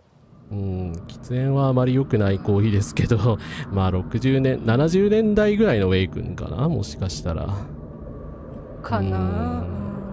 まあスパイ防止法を議論する暇があったら同性婚と選択的夫婦別姓についてきちんと制度整えてさっさと導入してほしいんですけど、はい、議論するもの間違ってるんですよ。つうか何年議論すれば気が済むんですかっていうところですね、私からすると。怒りです。はい。古びた紙飛行機。白鹿より。すいません。多分これは烏丸さんのパートかな。読みたくないと思いますけど。より僕の白彗星へ、運命が君と僕を分かつなら来世でまた巡り合おう、僕たちの自由のために。これ送ってきたらあっちの方ですか？ウェイ君からの贈り物であってほしかった。だから白い鹿と白い水仙なんですね。お互いにそう言い合ってたんだ。そういうことか。水仙に例えられてるのはそのレイさんの方なのか。なるほど。で実際第2回の私がグルーミングだろって言って切れてたところでも君は水仙のようだっていうわけわかんない褒め方をしてたので、そうですね。はい。で作り魔ってバレたっていうことはですよ、さっきの菩提樹の下に一番最初のイラスト、だから密告してるレイさんを誰かが見ていたってことなんじゃないかなと思って。違う？かもしれないし、レイさんがこれ自分で描いたイラストかもしれないですよね。バイ教官に関しての告発というか、さすがに両親の呵責というか、もう己の感情の僻地を超えてしまってうわーってなっちゃったのかなのかもしれないですね。でイン先生がいなくなってたのはもう亡命していたっていうことなんですね。本当はただ分かりますよ。多分おそらく国内に残っても生徒たちを守れなかったと思うので、そうなるならその子たちの意思を受け継いで、国外で自由のために活動するっていうのが、自分に残されたただ一つの方法だって感じたのも分かるんですけど、やっぱり子供たちを見捨てて外に逃げたっていう負い目はあるんだろうなと。で実際事実はそうですからね。どんな理由があったにしろ、子供たちに押し付けて逃げたっていうのは事実なので、でもそれを責められるかというと、やはり責められないと思いますよ。これはもう完全に権力が悪いので、無理です。無理です。イン先生に立ち向かえるわけがないです。その権力に対してね。いくらコネがあって国外に逃げることはできても、だからこれサウンド・オブ・ミュージックと重なるんですよね。トラップ大佐が逃げるじゃないですか、国境を越えて。でしかもそのあれもエーデルワイスか。エーデルワイスは白い花ですね。違うさすがにまさかね、ってとこなんですけど、あれも結局内通者というか裏切り者としてトラップ大佐のところがうんたらかんたらってとこだったので、まあ今はね、高市内閣に煽られて本当司法がダメになったりまあスパイ防止法ができたらね、そう支援による通報が重なったりとかするんですけど、その時に司法がちゃんと民主的で人々を守れればいいんですけど、まあ先日というか去年かな、カナダに亡命した同性カップルの方いましたけど、普通にだからもう人権侵害国家だからカナダに亡命が認められるレベルなんですよ今の日本ってはい。そう決してもう日本は先進国でも何でもないっていうね、とこですね。もはやそう言えるのかね、民主主義レベル高いんじゃなかったでしたっけっていうおかしいですね。福祉国家で法治国家じゃなかったんですか？おかしくないですか？っていう思うんですけどね、ここを開けろ。チャンミンホイ、貴様には反政府的思想を広めた権利がある。違う。金賞を密輸した上、違法な集会を組織しただろう。まあそっちよりもそう裁判所にもすでに証拠は上がっている。貴様を国家反逆の容疑で逮捕する。抵抗するな極悪人め。まあ極悪人は極悪人なんだよそこは罪ではない別に、そこじゃない。そこじゃないんだよな。そこじゃないどうやら今度こそおしまいだな。あ、これ自動でちょっと流れてます。いいさ。命は惜しくない。兄弟があの世で迎えてくれる。はあ。なぜだ。人は皆自由に生きる権利があるはずだ。未成年とセックスする自由はありません。はい。禁忌や恐怖に縛られず本音で考え話し合う。信仰の自由、愛する自由、自己実現の自由。いや、それはそうなんですけどね。未成年と恋愛する自由はねっつうの。それはないわ。もう、せっかくのメッセージが。もう、はね、誰に向かって言ってるのこれ。誰に向かってんでしょうね。なんか君と一緒に手を取り合って休みたいっていう。あ、やっぱりレイの方を向いてやってるじゃん。僕もまたうぬぼれた白い水仙だったというわけか。この世界に僕たちみたいな人間の居場所はないんだ。チャイルドマレッサーの居場所があるわけないだろ。あなたの罪は違うところにありますよ、チャンさん。ほら、また愛する自由とか言ったでしょ。やっぱこのゲームダメじゃないですか。なんで褒めてるんですかみんな。おかしいでしょ。鮮血の川に染まった水仙はサビのように朽ち無に帰した。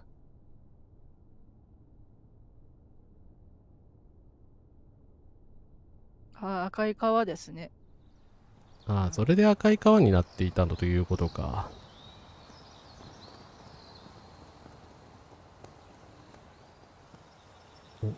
エンディング？講義って書いてありますね。あ、本当だ。右下の方に書いてある。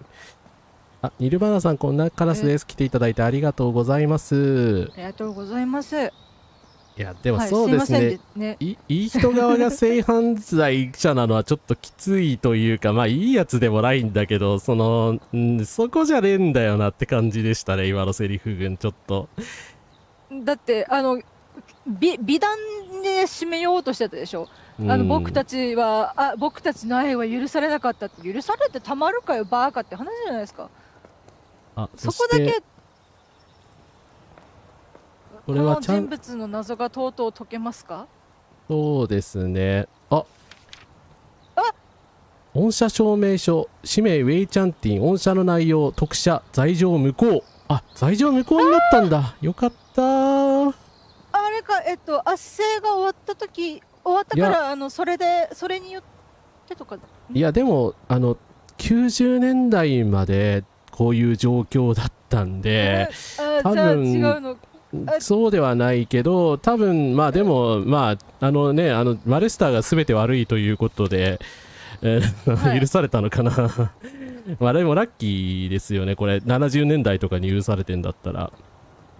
刑務所で死ぬものと思っていたが、まさか戒厳令を過ぎても生き延びれたと。あ、でも戒厳令過ぎてるのか。ごめんなさい。ちょっと時代がよくわかんない。ちょっとずれててわかんないけど。まあ、31にしては少しちょっと老け込んでるなって思った。もしかしたらもっと15年以上経ってるのかな。まあ、なんだかんだ言ってずっと閉じ込めてたんじゃないですか。そういうことするでしょう。だって司法が死んでるわけですから。正義の女神を侮辱するのもいい加減にしてくれって感じなんですけれども。ありがとうございます。そうか、蒋介石が1975年で亡くなってるから、そのタイミングの恩赦か。なるほど。ありがとうございます。確かにそうですね。60年がその舞台だという風な話聞いてたんで、75年ですね。なるほどな。ありがとうございます。で、あれですね、トランプが就任したことによる恩赦とは全然それとは意味が違います。はい。あれ恩赦じゃねえからっていう。はい。そうです。いや、その通りです。愛があるなら成人するまで待って、お互いのね、関係性の同意を取ってください。はい。そうです。刑務所で死ぬものと思っていたが、まさか戒厳令を過ぎても生き延びれたとは。人は僕のことを政治の犠牲者だという。僕の罪状はなかったことになったが、青年時代は遠い昔だ。奪われた日々は二度と取り返せない。黄色くなった手紙、我が息子チャンティンへ。日頃から病と死に向き合っている私でも深い悲しみでいっぱいです。お母さんの病気はどうしても治せませんでした。苦しまずに安らかに眠ってくれることを祈るばかりです。人の体が物理的に拘束されることはあっても、心はいつでも望む場所へ自由に行くことができます。この状況にあっても、君が心のどこかに安らぎを見つけられるよう父として祈っています。体に気をつけて、父ジア人より。悲しい。お父さん死んじゃったんだ。で、このお手紙も、罪人として捉えられている、息子、ウェイ君にこういうふうに愛してるよっていう手紙を当てるということは、検閲受けたら危険にさらされますよね。そうですね。お前もよしとするのか、やはり親子揃って共産主義者なのかみたいなわけわかんないことをね、おそらく言われる。だから当てた手紙だけどどこかにずっとしまってあったのかなと。細かく折られてません？だってだから何かこうずっといつも着ていたジャケットに隠しポケットがあってとか、そんな感じでずっと思いを抱いていたのかなと。とうとうお母さんは言ってしまった。父さんは死を受け止めきれず診療所を閉めてしまった。父さんからの心のこもった手紙に本当に慰められた。僕の人生で最も暗い日々を家族が支えてくれた。でも刑務所に何とかしてやっぱ届けてくれたのかな。じゃあ届いてるんですね。お父様がお医者さんだったんですね。余計苦しいでしょうね。自分が医療者なのに治療できない。手が及ばないっていうのって余計に己が憎くなるじゃないですか。そうですね。辛かろうな。辛い。ちなみに台湾の戒厳令の解除は87年くらいから段階的に行われましたということで、補足ありがとうございます。ありがとうございます。本当にありがとう。段階的にですか。助かります。90年代まではね、こういう民主主義化というのはだいぶ怪しいような状況が続いてたのは変わらないけど、蒋介石が75年にすいません、私ちょっと忘れてしまってて死んだので、恩赦があったっていうことですかね。でもやっぱその蒋介石っていう圧倒的なそのシンボルが死んでも、そうやって87年ぐらいっていうそのもう長い時間をかけて、12年かかってますからね。しかもそこからさらにまた段階がどれだけ人の命食ってるのかっていう。で、1987年我々からすると遠い昔でもないわけですよ。そんなに遠い昔じゃないんですよ。ただウェイ君にとっては一番充実したであろう青春時代が戻ってこないですよね。だからウェイ君にとっては遠い昔でも、我々は決してこの歴史を遠い昔であるって思っちゃいけないんですよ。そうですね。とある暴言首相のせいでね、近くなってるから余計にね、ですね。参政党をぶっ壊したいんですけど、どうすればいいかな。NHK ぶっ壊すって言ってた人捕まっちゃったからやり方聞けないな。困ったな。たった1枚の紙によって僕の人生から15年間が奪われた。憲兵が家に来た時の言葉、今でも鮮明に覚えてる。僕は母さんの目の前で連行された。それっきり母さんの顔が見ることができなくなることをその瞬間は分かっていなかった。ここはさっきのイン先生の刑務所を出てからイン先生と連絡を取ることはできなかった。後になって先生が外国で肺がんになって死んだと聞いた時は信じられなかった。母のこともなかなか実感できず、遺骨をこの目で見てやっと僕の心から大切な人との時間が奪われたことに気づかされた。ウェイ君的に大切な人って言ってたらイン先生のことか。つれえ。つらいな。自由を教えてくれた人なので、おそらくはカウンセラー、グルーミングクソ野郎と違って、おそらくは死と教え子の関係だとは思いますけれど、もちろんそうですね。信頼関係は築かれていたのだろうなと。あなたたちは自由に羽ばたく権利があります。だからいろんなことを知りましょうっていう先生の教えを胸に、だからこそ15年間耐え抜いて生きてくれたんでしょうね。のかなと。だと遺骨を見てやっと実感できたっていうことだから、やっぱり遺骨の返還ちゃんとしてくださいね。世界中でいろいろあると思うんですけど、いっぱい問題あると思うんですけど、ちゃんとご遺族のもとに眠りたい土地へ遺骨を返してください。はい、お願いします。長生炭鉱の遺骨返還、あとアイヌ民族の方々の遺骨返還お願いいたします。まだやってないのでね。はい。やれマジで。やっぱりこれがウェイ君の手紙だったんですね。当時僕が抱いていた感情が何であれ、もうこの胸に残っているのは痛みと悲しみだけだ。やっぱイン先生のことちょっと好きだったのかな。レイさんへの恋愛感情からリスを渡してしまうっていう失態を犯したのか、どっちなんだろう。でもどっちにしてもレイさんのことは先輩として尊敬はしてたけど、そういう感情はなかったような感じがしますよね。なんか大切な人っていう表現を使ってるのはイン先生に対してだけなんで、だからそのイン先生側はもちろんそのグルーマーではないと信じたいので、そんなことはないと思うんですけど、ウェイ君はやっぱり好きだったんじゃないですかね。年上で自由を教えてくれたので、母のことも実感できずなので、大切な人は多分お母様のことですよね。これ指してるのどうなんだろう。でもそっか、お母さんのことも入ってるのかな。そっか、いろいろ解釈できるな。何にせよ死と母、もちろん大事ですよね。もちろんって言っても別に母親が大事にできなくてもいいです。関係性はそれぞれあるので、絶対家族が尊いとは私言いません。人によるとしか言いようがないので。それはね、もちろん人によります。で、先生が死として尊敬できるかどうかも人によるので、グルーミングクソ野郎をね、尊敬するようなことはできないので、それと一緒だなって思ってるので、全然そこは気にしなくていいんですけど。そして一応その一中に処刑された同士なのにチャン・ミンホイのこと一切触れられてないの受けるんですけどウェイ君にとって特に重要な人物ではなかったんだだってやっぱ本を一度も渡したことがないって、じゃあその口裏合わせじゃなくて、あいつが何か裏でやってるぜっていうことなのかな。工事の看板、荒らされた形跡が目につく。抗議の看板もたくさん残っている。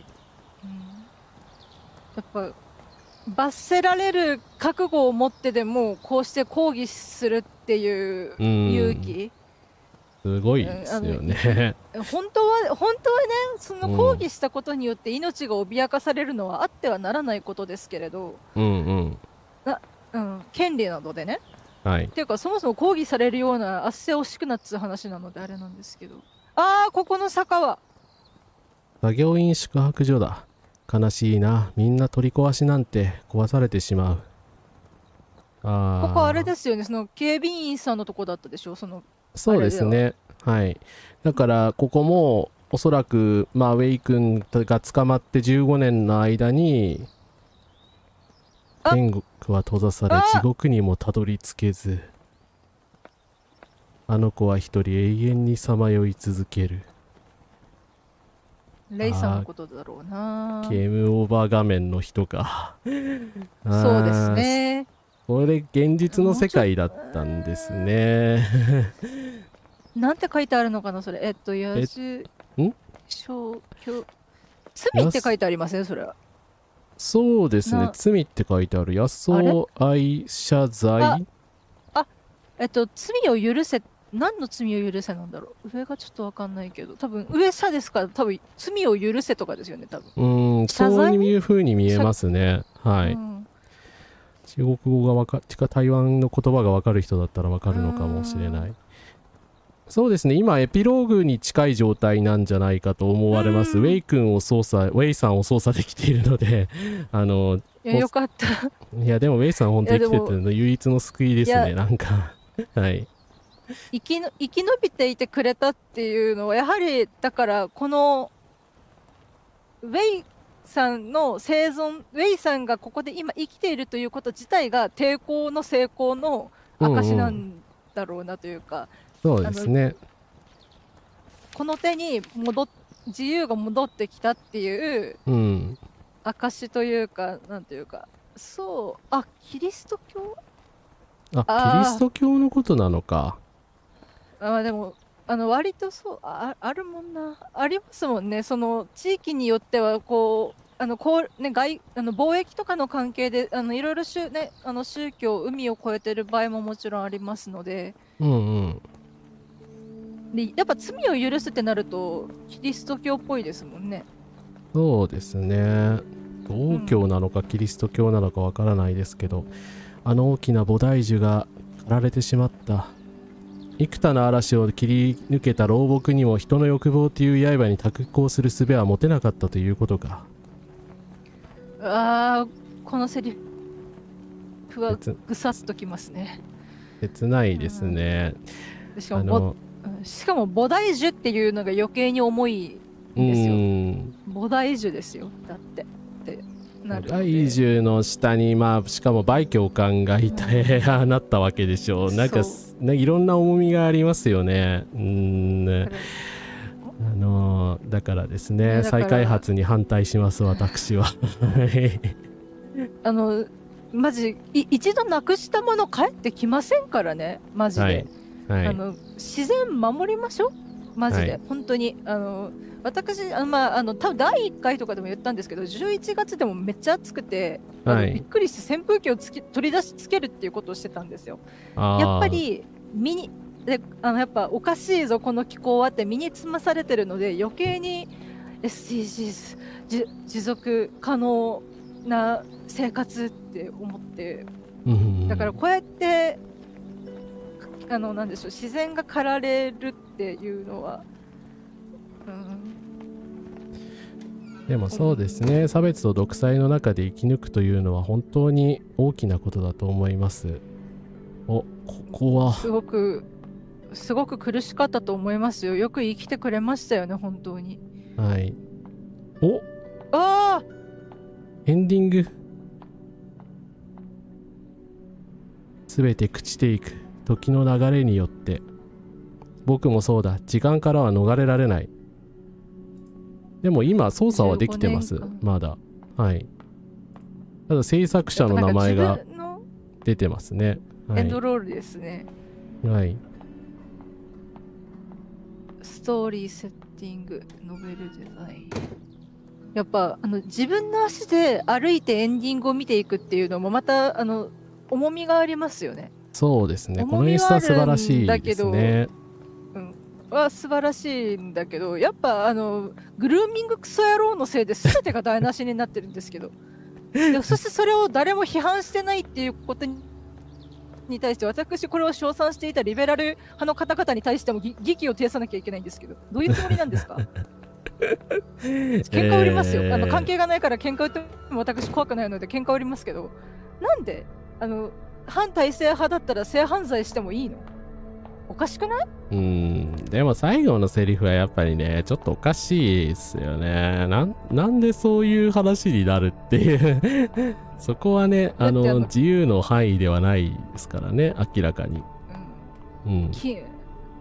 禁断の愛みたいな感じで言ってたじゃないですか。はい。何がだよ。何がだよ。なんかでレイさんが飛び降りたシーンが、前回あったでしょ。だから、あれがレイさんの最後だとするのならば、自爆霊になってる可能性はありますよね。ああ、この学校のどこかにね、まだもしかしたら。結局グルーミングクソ野郎との思い出って多分ここにしかないはずなので。もしくは繁華街のホテルとかでしょうけど。ウェイ君の席ですか？そうですね。向かい側にレイさんが座ってたんですね。今座ったらちょっとイベントが開始しました。冷え透けている。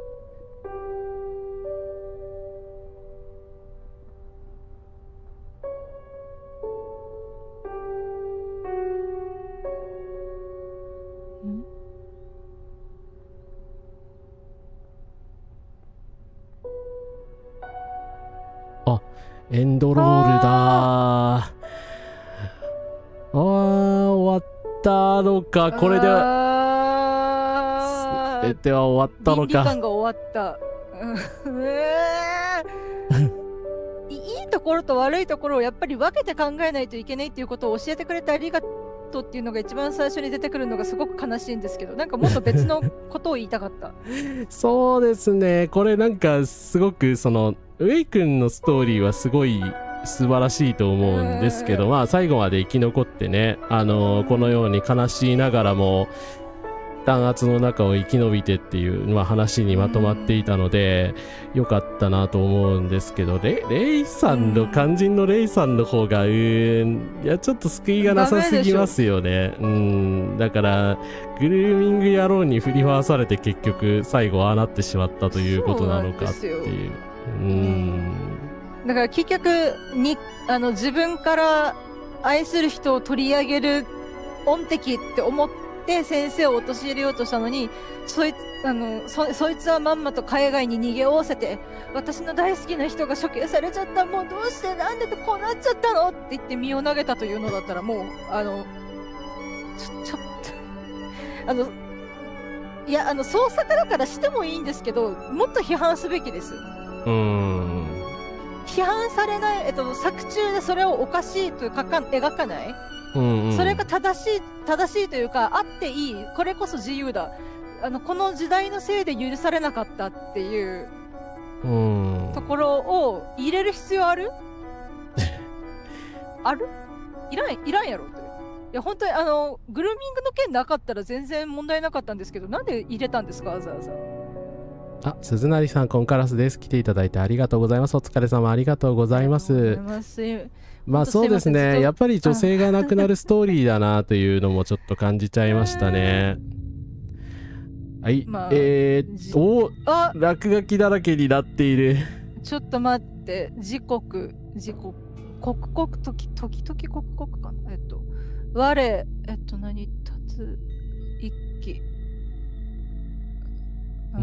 どういう意味合いなんだ？一年発起するとかですかね。どうなんだろう。違うかな。で、栄光的回復。私の永遠の回想みたいな。私はそこに、私はだからずっとあの頃の学校にいるよっていう話。ちなみに今のがトゥルーエンドでもう一つありますが、やらなくていいと思います。嘘我々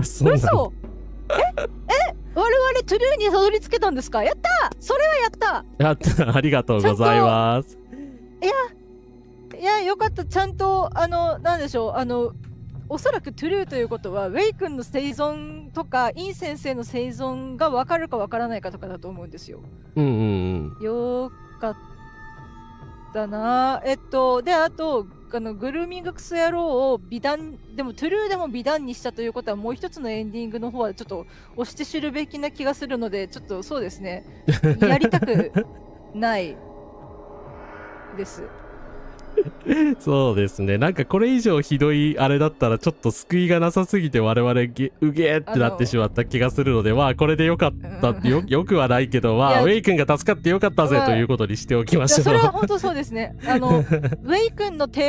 イ君やイン先生の抵抗は一応実を結んだというのは事実なので、そこは良かったし、それだけホラーもうお化け的な感じの怖さももちろんびっくり要素としてあったんですが、それでもやっぱそれ以上にそう感じるぐらいにメンタルが追い詰められていたっていう考え方ももちろんできるのかなと、だから結局レイさんが幻覚を見ていたかのような、注射器が下がってたのってじゃあ何なんだろうな。あれは何だったんでしょうかね。あ、キャミさんコンカラスです。クリアしちゃいました。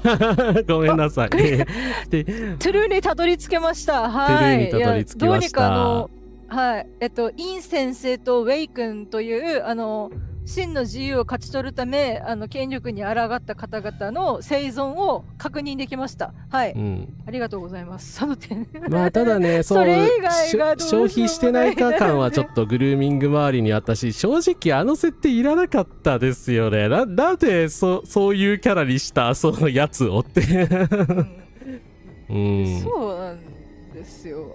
そうなんですよ。先生の声グルーミングって言うんですよ。だからその未成年をこのようにね操作して、おそらくレイさん16歳とかなのかな、設定17歳ぐらいなのかな。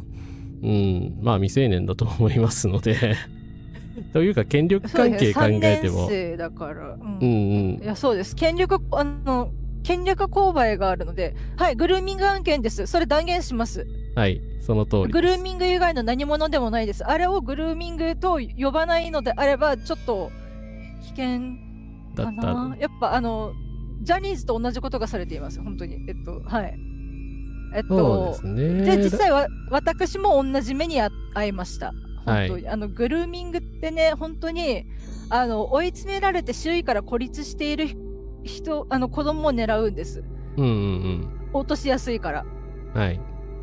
もうで優しい言葉をかけてくれる大人がすがる先になるのは当然なんですよ。だから簡単なんです。本当にコロッと落ちます。だから私もずっと信頼してました。もう先生以外私のこと分かってくれないって本気で思ってました。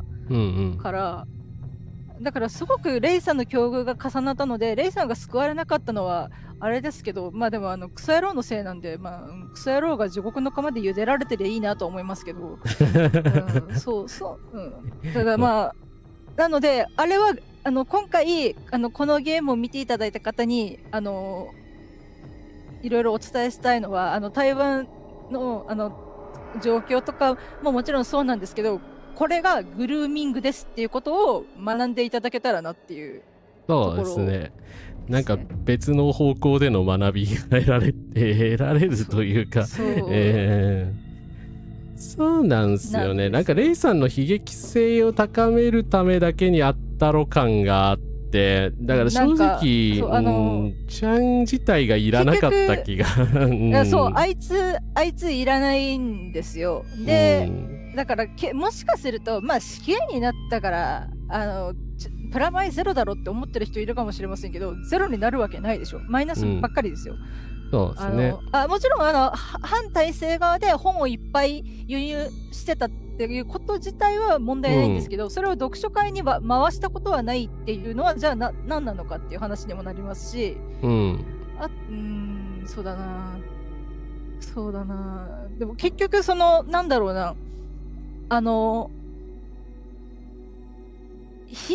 恋結ばれない悲劇の愛が好きな層っていうのが一定数いて、そこのための演出なのだとしても、レイさんの悲劇性というかこういう目に遭った子もいるんだっていうのは多分間違いなくこういう目に遭ってる被害者はたくさんいると思うんです、思うんですけどいるこの先もっと批判しないとダメでしょって思うんですけど。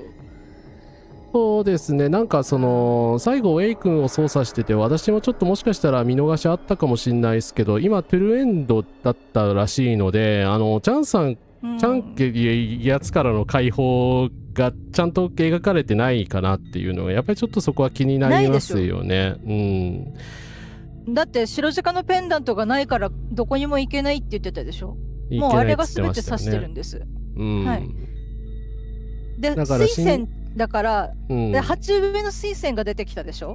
はい。鉢植えってことはもうどこにも行けないんですよ。動けないんです。そういう例えなのか。はい。根ざしてるでしょ。ほらまあよく言うでしょ。ほら入院してる方のお見舞いに鉢植え持ってっちゃいけないよっていうじゃないですか。病院のその病床に根付いてしまって退院できなくなるってことになるから縁起が悪いっていうところで、まあもちろんその鉢植えじゃないと楽しめないお花を好きな方に鉢植えでも全然持ってってもいいと思うんですけれど、暗喩として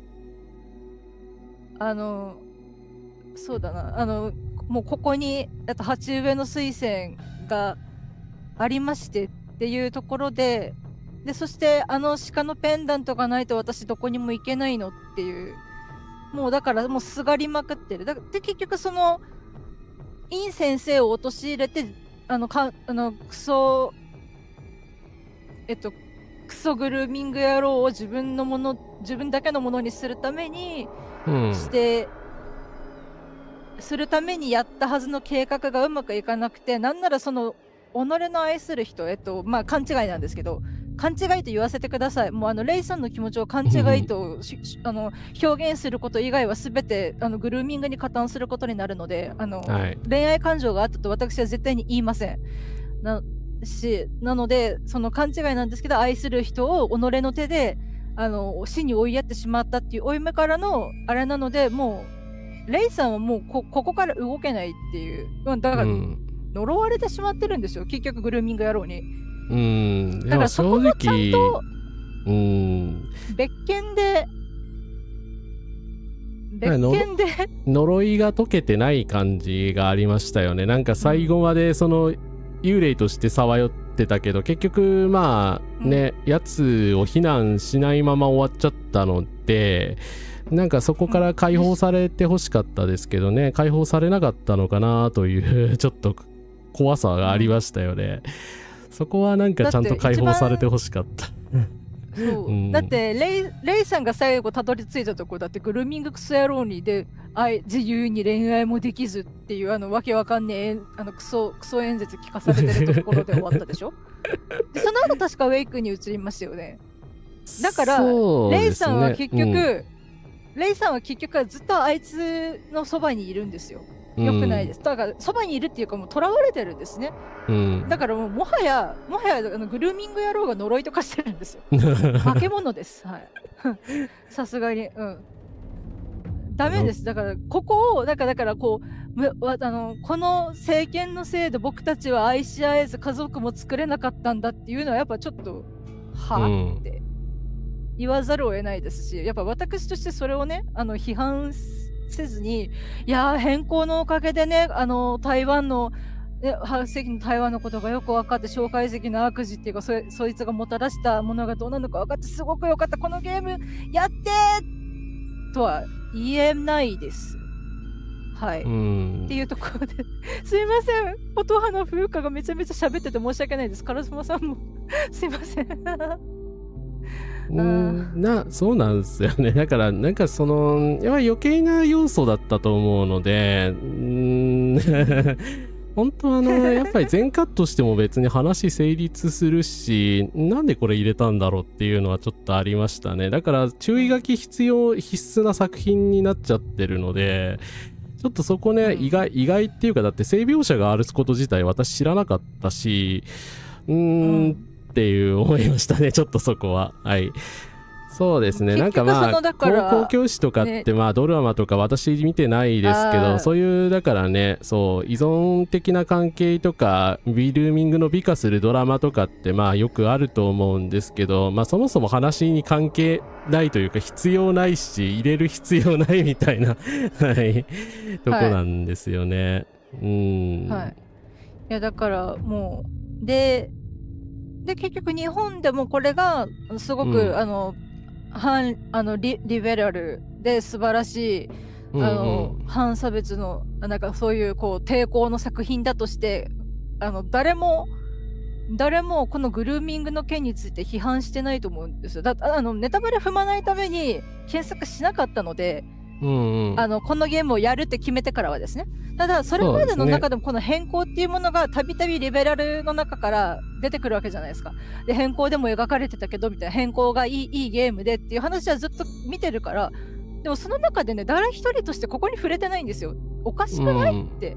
だからこの変更自体の問題もあるけど、これを受け止めるリベラル側がなんでグルーミングについて言及しないのかが、私はそれが分からなくて、なんでおかしくないだからそこはね、っていうところをやっぱちょっと言っておかないと。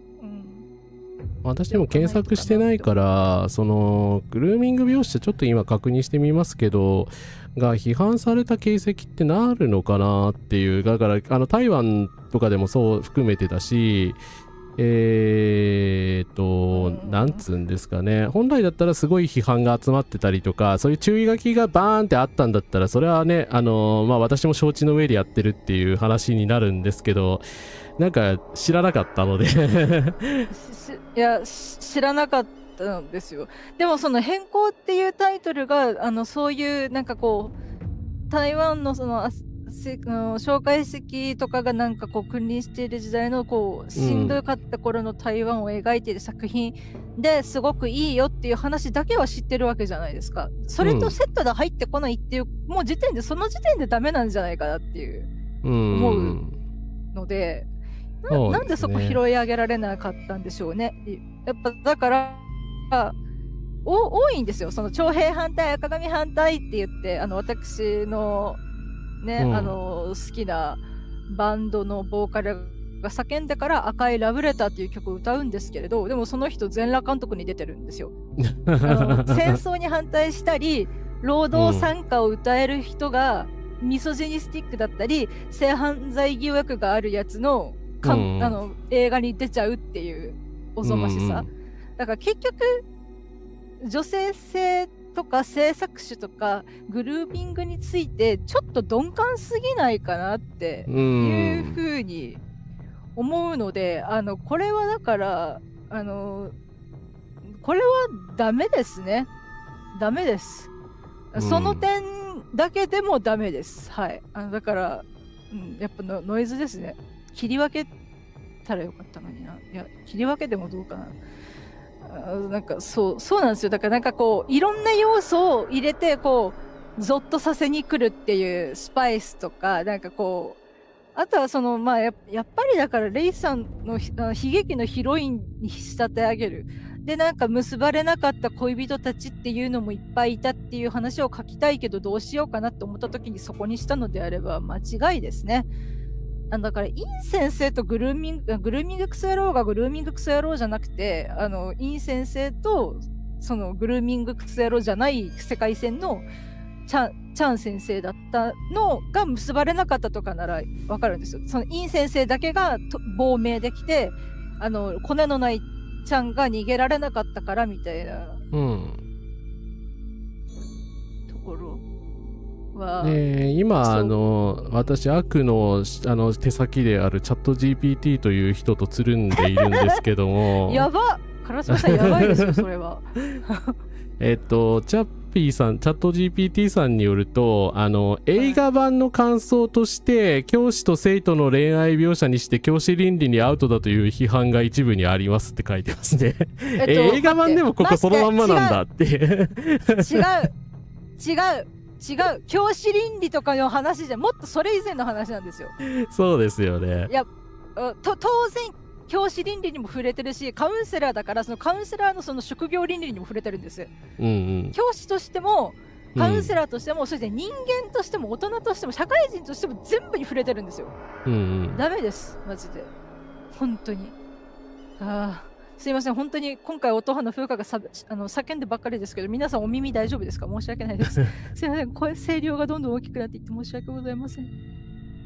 シナリオ担当がそうですよね。やっぱり考えてなかっただけです。近藤金河さんのフェミニストゲームやってるではグルーミングという言葉こそ出てないがちゃんの権力乱用部分に絡めて批判されていた。さすがですね。やっぱ近藤さんだな素晴らしいな。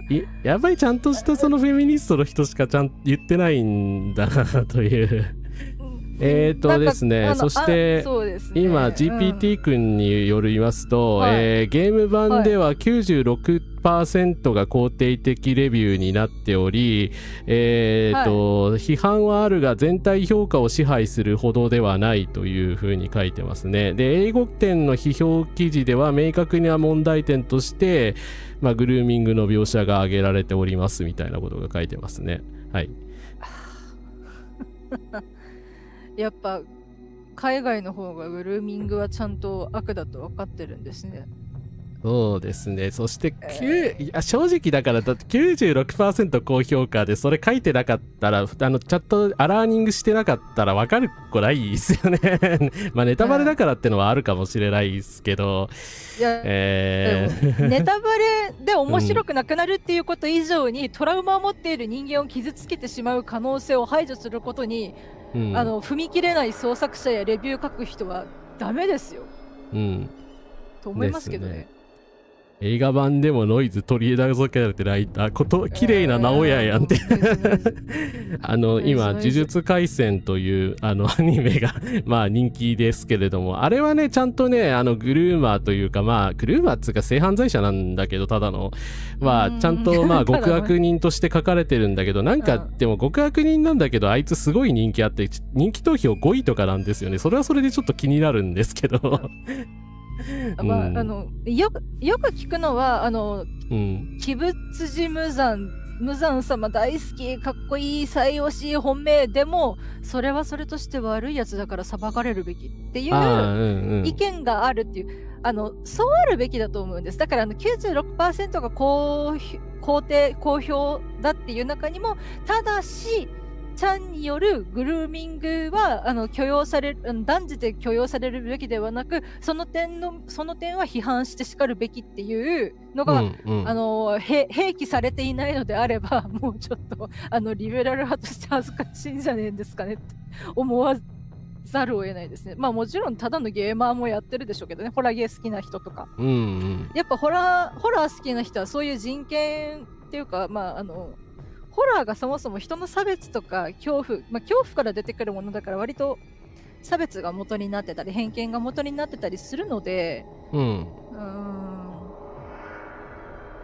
やっぱり見れてないけど、映画版の方がさらに評判が良くないというそれはじゃあやっぱりそういう批判的レビューがGPT の意見ですけれども、おそらくそういうだから描写がちゃんとされてないんでしょうね。それはダメだな映画としてダメだと思うだからそうですね。だから東アジア全体について言えることだと思いますけど、グルーミング問題ってやっぱりちゃんと知られてないし分かってないわけでしょ。だから BBC が言ったじゃないですか、ジャニーズに対しても。そうおかしいですよね。なんで日本で言われるか、まだ出てるでしょ。見えるたび私もやめてほしいと思うんですけど、屋敷妖精がね、とあるジャニーズタレントを好きなせいで逃げられないんですよ。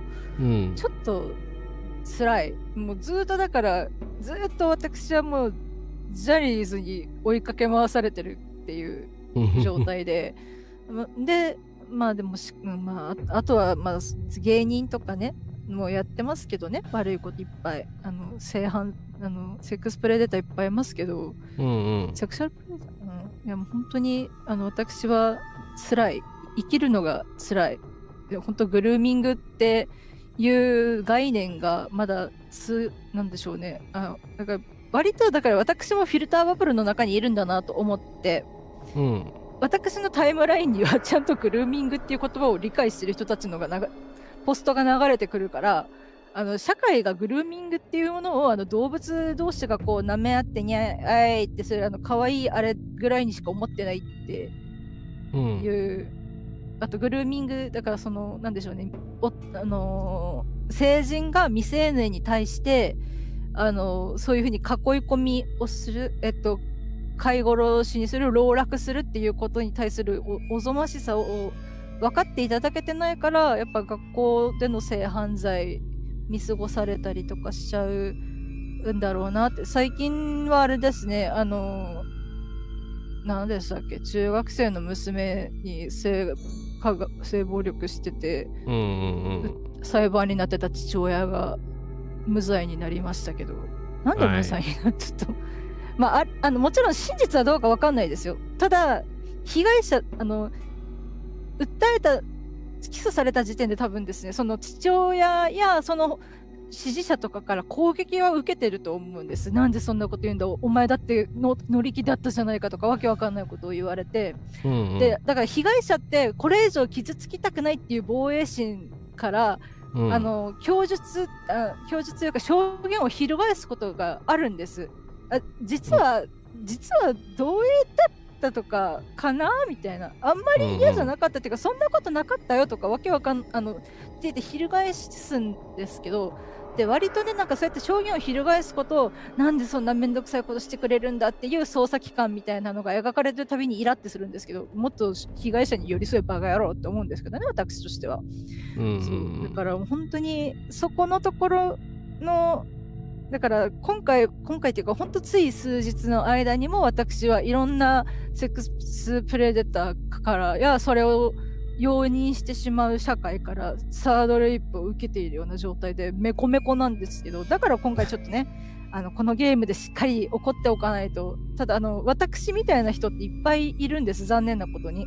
はい、おそらくそういう辛い過去を抱えてしまっている人で言えない人いると思うんです、だからそういう方を傷つける実況はカラスマゲーミングでやっちゃいけないので、ていうかカラスマゲーミングはそういうことがない場なので、だから絶対に容認したわけじゃないっていうか、してない、許さないっていうのを表明したくて、カラスマ100はそういうのを絶対に許さない素晴らしい VTuber だからっていうことをね言いたくて、今回第3回頑張って臨みましたけど、すいませんで、それなのに私が喋ってばっかりっていうね、申し訳ございません。いえいや、ありがとうございます。はい。とってもあんまり付け加えることがなかったのですいません。全くその通りだと思います。ただね、今チャット GPT より最近ジェミニの方が評判いいっていうコメントあったんで、ジェミニに聞いてみたんですよ。ジェミニに聞いてみますと、でもなんか恐るべき回答が今返ってきて、まとめると、変更の、教師と生徒の関係性描写は現代の倫理観に照らし不適切であるという批判や議論を巻き起こしましたが、同時に物語のテーマを深く掘り下げるための不可欠な要素として評価する声もありますって書いて。いや関係ないやろ。いやでも AI って多分多数派の意見を要は反映してるから、多分ジェミニが考えたことではなくて、じゃあジェミニ的にはそういうね、ググったらこういう意見がいっぱいあるよみたいな感じなんでしょうけど。いやでも二次加害ですよね、本当に。そうだからそういうテーマ性だからいいんだみたいなこと言うのはおかしいと思います。はい。いや本当になんだろう、だからジェミニが悪いわけじるんです。ジェミニが悪いんじゃなくて、そういう世論が悪いんですよ。ジェミニにそう言わせるだけの世論でしかないっていうことを恥じるべきだなっていうこと。いやでも本当ね、 AI はね差別に日和見的ですよね。本当良くないと思います、ナチズムぐらいですよね、はっきり否定するのって。結局多分そこがね、プログラミングというか制作者がそこがダメって分かってるから、多分そこはちゃんと厳しくしつけてるんだと思うんです。しつけっていう言い方もちょっと擬人化してしまって危険なんですけれど、だから作った人の思考が出てるんです。だからナチズムを否定するっていうのは多分そこがちゃんと原則として、さすがにそれはね、原則として入ってるけど、ただやっぱりなんでしょうね、他のだから逆に AI を使う利点としてマジョリティの言ってることや思考を出してくれるっていうのはあるかもしれない。そうですね。最大公約数的な評価はどうなんですかっていう調査はやりやすいですけど、そのままそれをなんか正しいですっていう風に出してしまうと、それは良くないっていうことですよね。やっぱりそこは人間が判断するしかないですよね。はい。なのでやっぱり変更が描きたかった苦しい時代の台湾、自由がなかった時代の台湾、そこがもうまるで今回で言うとそのお化け屋敷レベルの、ホラーテーマパークレベルの、学校がねそんな感じでホラーがいっぱいありましてっていう、だからもうそのレベルで苦しかったんだよっていう訴えてくる。でしかもそれをホラーゲームというエンタメとしていろんな人が触れるきっかけとなり、だからこそ広がったっていうのがあると思うんです。多分これを普通にですね小説で出しててもあんまり誰も見てないんじゃないかなと思って、結局ホラー好きの実況者が実況したりして気になった人がじゃあちょっと他のルートとかこういう時にどうするか見たいからやってみようって言って広がったっていう、やっぱゲームっていうのがそのゲーム実況っていう、YouTube とかのその文化のおかげでゲームっていうものが一番メッセージを発信しやすい手段の一つになってるっていうところはちょっと感じるところがありまして、やっぱ都市伝説解体センターもそうですね。特にそう思います。本当に作品は作者様の言いたいことがガンガン詰まってるなって思うので、このゲーム変更自体もそうだと思うんです。なのですが、だからこそいいところと悪いところはちゃんと好きな作品でもちゃんと悪いところは悪いって言わないと、やっぱ加担する人になっちゃうので、だからやっぱ都市伝説解体センターについても悪いと思ったところ、例えばいいや、それはね感想会で語ってるのでアーカイブを見ていただけるとそうですねかなと思います、ここで語ってもね。ネタバレという概念自体もね、なんかね、何でもネタバレが悪いっていうのはやっぱおかしいですよ。だから今回の件に関してもやっぱりね絶対に注意しなきゃいけない描写があったわけですから、そういうのに関してはやっぱりトリガーワーニングを表示するっていうのが今のね世界的に言われてる人権擁護の観点ですからね。はい、そうだからびっくり要素でね、そういうなんか特にびっくり要素でなんかクイア表現を出したりするのはやめてくださいって、それ自体差別だろっていうような話もありますけど、だからそういう差別的な描写っていうのをね、やっぱりその内緒のびっくりみたいにするのは、それに作者が批判的だったとしてもおかしいので、そうですね。もちろん特集やんなきゃダメだな。はい。突然矢が飛んできてぶっ刺さるんですよ、無防備な体に。そうですよね。流れ玉が当たるって感覚なんです。風花さんまさに今回そういう状況でしたもんね。まさかそんな描写があるって思ってないところでゲーム実況してて、それもすいません、私が知らんかったんであれなんですけど、マジで。私も知らなかったですけど、ただ今回、このおかげで私がグルーミング被害者である当事者である立場として怒りを伝える場を烏丸さんにいただけたので、烏丸さんは悪くないです。トリガーワーニングを書いてない作者が悪いし、社会も悪いので、ネタバレすんなよ面白くねえなっていうあれがあるから、作者側もトリガーワーニングつけないじゃないですか、結局のところ。でやっぱり冒頭に書くべきです。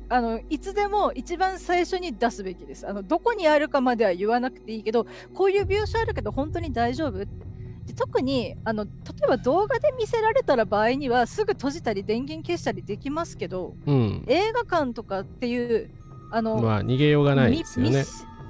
場所で、もちろん席立ってバーって逃げりゃいいじゃんって言われるかもしれないですけど、場で大スクリーンでバンとサードレイプされた瞬間に己が動けるかって動けないでしょ。でそこでトラウマが蘇って叫んだりして他の客に文句言われたりすごい顔をされたりっていう恐怖もあるでしょ。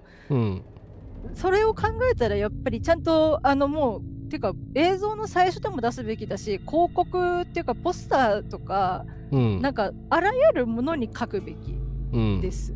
だから配慮じゃなくて人権擁護なんですよ。だからお前最近ほら子連れ様とかっていうクソみたいな言葉が流行ってるみたいですけどあんな感じで子供に配慮っていうか、子供にそうやって合理的にするのは当然だろうって思うんですけれど、わがままを許すとかじゃなくてですけどね、あ、そうだ、8番出口っていう映画でもそうあったんですよね。そうあれね、津波のシーンがあったみたいなんですよ。でそれ私ちょっと映画見てないので内容の評価はできないんですけど、絶対トリガーワーニングすべきなのにされてなくて、すごい批判されてた、それは記憶あります。でもそれはねやっぱり当然注意しておくべきだと思いますし、なんて言うんですかね、やっぱりそれが当たり前になるっていうのがね、そう映画館はよく逃げられないのでね、当然なんじゃないかなというふうに思いますよね。でやっぱサウンドもすご強いじゃないですか。まあドバーっときますよね、津波とかだったら。技術のね進歩のおかげで素晴らしい迫力を感じられるっていうのもあるけど、だからこそそのトリガーワーニングされるべき項目が余計に殺傷能力を持つんですよね。って思います。本当に。まあポケモンアニメはよく知らないけど、子供向けアニメみたいにそもそもそのホラー表現とかそういう恐怖表現とかびっくり表現とかを全部排除するんだったら、それはそれでまあありだと思いますけど、やっぱりそれだとねファミリー向けとか子供向けしかできないと思うので、まあ自由な表現と、こういう恐怖とかねどぎつい表現とそのトリガーワーニングを成立させるには、そのやっぱり注意書きとしてトリガーワーニングを書くしかないっていう風な。ブルーボーイ事件素晴らしい映画でしたが、本当にやばいので差別描写が、本当気をつけてください。はい。そうですね。なので、ブルーボーイ事件はそもそも、だからもうトリガーワーニングがもうされてる状態で出てるっていう感じなので、まあそうですね。あれはもう見る前からそういう映画だっていう風に、まあ宣伝もそうしてるし、まあそこはね当然分かっててみんな見に行ってるから。でもやっぱりね結構やられてしまったっていう人もいるのでね、そこは見るかどうかは選択だと思います。はい。そうですね。私も割とその共感性周知高かったりするので、おそらく見ると、メンタルをやられるので見れないんですが、でもそうやって映画とかゲーム、ドラマアニメ、そういったいろんな形で形に残していく、差別に抗う人々の、が人権のために生きている姿をいろんな媒体に残していくっていうことはすごく大事だと思っていて、だからこそこの配信にもね、こうしてカラスマさんや私、ね、カラスマラジオリスナーの皆様のコメントがここに残るわけです。だからきっとまあグルーミングされた方がこれを見るのはだいぶしんどいでしょうけれど、もし見てしまったとしてもめちゃめちゃ叫び散らし、なんかめっちゃ怒ってる魔法少女おるなみたいな感じだったりコメントでもそう、ここのチャンネル主のカラスマさんもすごく冷静に、そうですね、もうグルーミングはダメです、もう何があってもダメです断言してくださってる。でその上でリスナーの皆様のコメントにもきちんとグルーミングってダメだよな、そうだよな、犯罪だもんな、判断力がない子供を囲い込んでるわけだからダメだよなって書いてある。それがあるだけで安心できるんですよ。被害者にとってはそれが防波堤になるんです。守られる、私悪くないんだって思えるんです。本当にそれが大事で、だから割とだから被害者って自分が悪いって思っちゃうんですよ。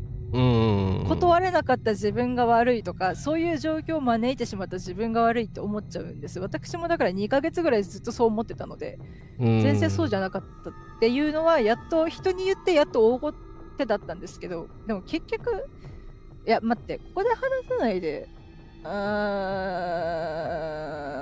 どうしようかな。カラスマさんご提案なんですけど、はい、グルーミングについてちょっとあれですか、特集とかします？そうですね。まあ2人でそういうのやってもいいですよね。はい。ということで、今回感想会というのはね、今回1時間8時間も話してないか30分以上話したので、これで変更はねこれで終わりにしようと思いますけど、はい、ちょっとね来週以降そういった、配信もするかもしれないので、ぜひともですね、はい、よろしくおねる登録等、して、よかったらまた私と風花さんこれからもコラボしたりしていくと思いますので追っていただければと思います。はい、よろしくお願いいたします。ね、本当怒ってばっかりだったんですけど、あくまで私は罪に対して怒っているので、っていうところはきちんとしておきたいなと思うんですが、なのでただその差別を許さない犯罪を許さない子供を守る、社会正義と福祉の実現のために活動しているっていうところなので、またね、烏丸さんにも温かく、烏丸さんにもリスナーさんの皆様にもこうして温かくこう迎え入れていただきまして、本当にね、ありがたい限りですし、私やっぱりいてよかったんだなというか、こう生きてていいんだってやっぱこう思える、やっぱりあれおかしいんだよなって、私被害者なんだよなってちゃんと思えるっていうところは本当に、まあでもこれもね、歪んだ承認欲求って言われちゃうかもしれないですけれど、でもそれでもやっぱり生きてていいんだっていう安心感と、やっぱ人権感覚、被害者が忘れてしまったっていうか、こう考えを奪われてしまった人権感覚を思い出せるという点においてすごくありがたい場です。本当にね、なので私の拙い喋りとか、めちゃめちゃこう尻滅裂、怒ってるがゆえの尻滅裂な言葉の羅列をそれでもしっかり受け止めて、いろいろね、烏丸さんもリスナーさんもいっぱい考えてお話ししてくださってありがとうございました。これからも恒久的平和の実現と社会正義と福祉のために声を上げていく VTuber として頑張りたいと思っておりますので、引き続きどうぞ音花風花よろしくお願いいたします。すいません、ありがとうございました。はい、ありがとうございました。ということでですね、まあなんか世の中にはいろんなやっぱり問題映画とかいろいろあると思うんですけど、そういうのはね、まあ今後、批判もしてたりするかもしれないんで、よろしくぜひお願いいたします。お二人の掛け合いと演技と主張がいいと伝えてありがとうございます。ありがとうございます。本当に励みになります。でも私が励みになってるのと同時に皆様の励みにもなっているのかなと思うと、本当にやっぱやり取り大事っていうか連帯大事だなって思うので、はい、本当にありがたいです。本当にいつも、ね、温かいコメントありがとうございます。ありがとうございます。はい、ということでですね、ちょっと次回風花さんとのコラボ、まあ今年中にやるとは思いますが、ちょっと日付決まってないし、来週はちょっとご予定あるということだったので、はい、ちょっとですね、また打ち合わせして、お知らせいたしますので、よろしくお願いいたします。はい、よろしくお願いいたします。ありがとうございました。はい、ということで皆様お疲れ様でした。ありがとうございました。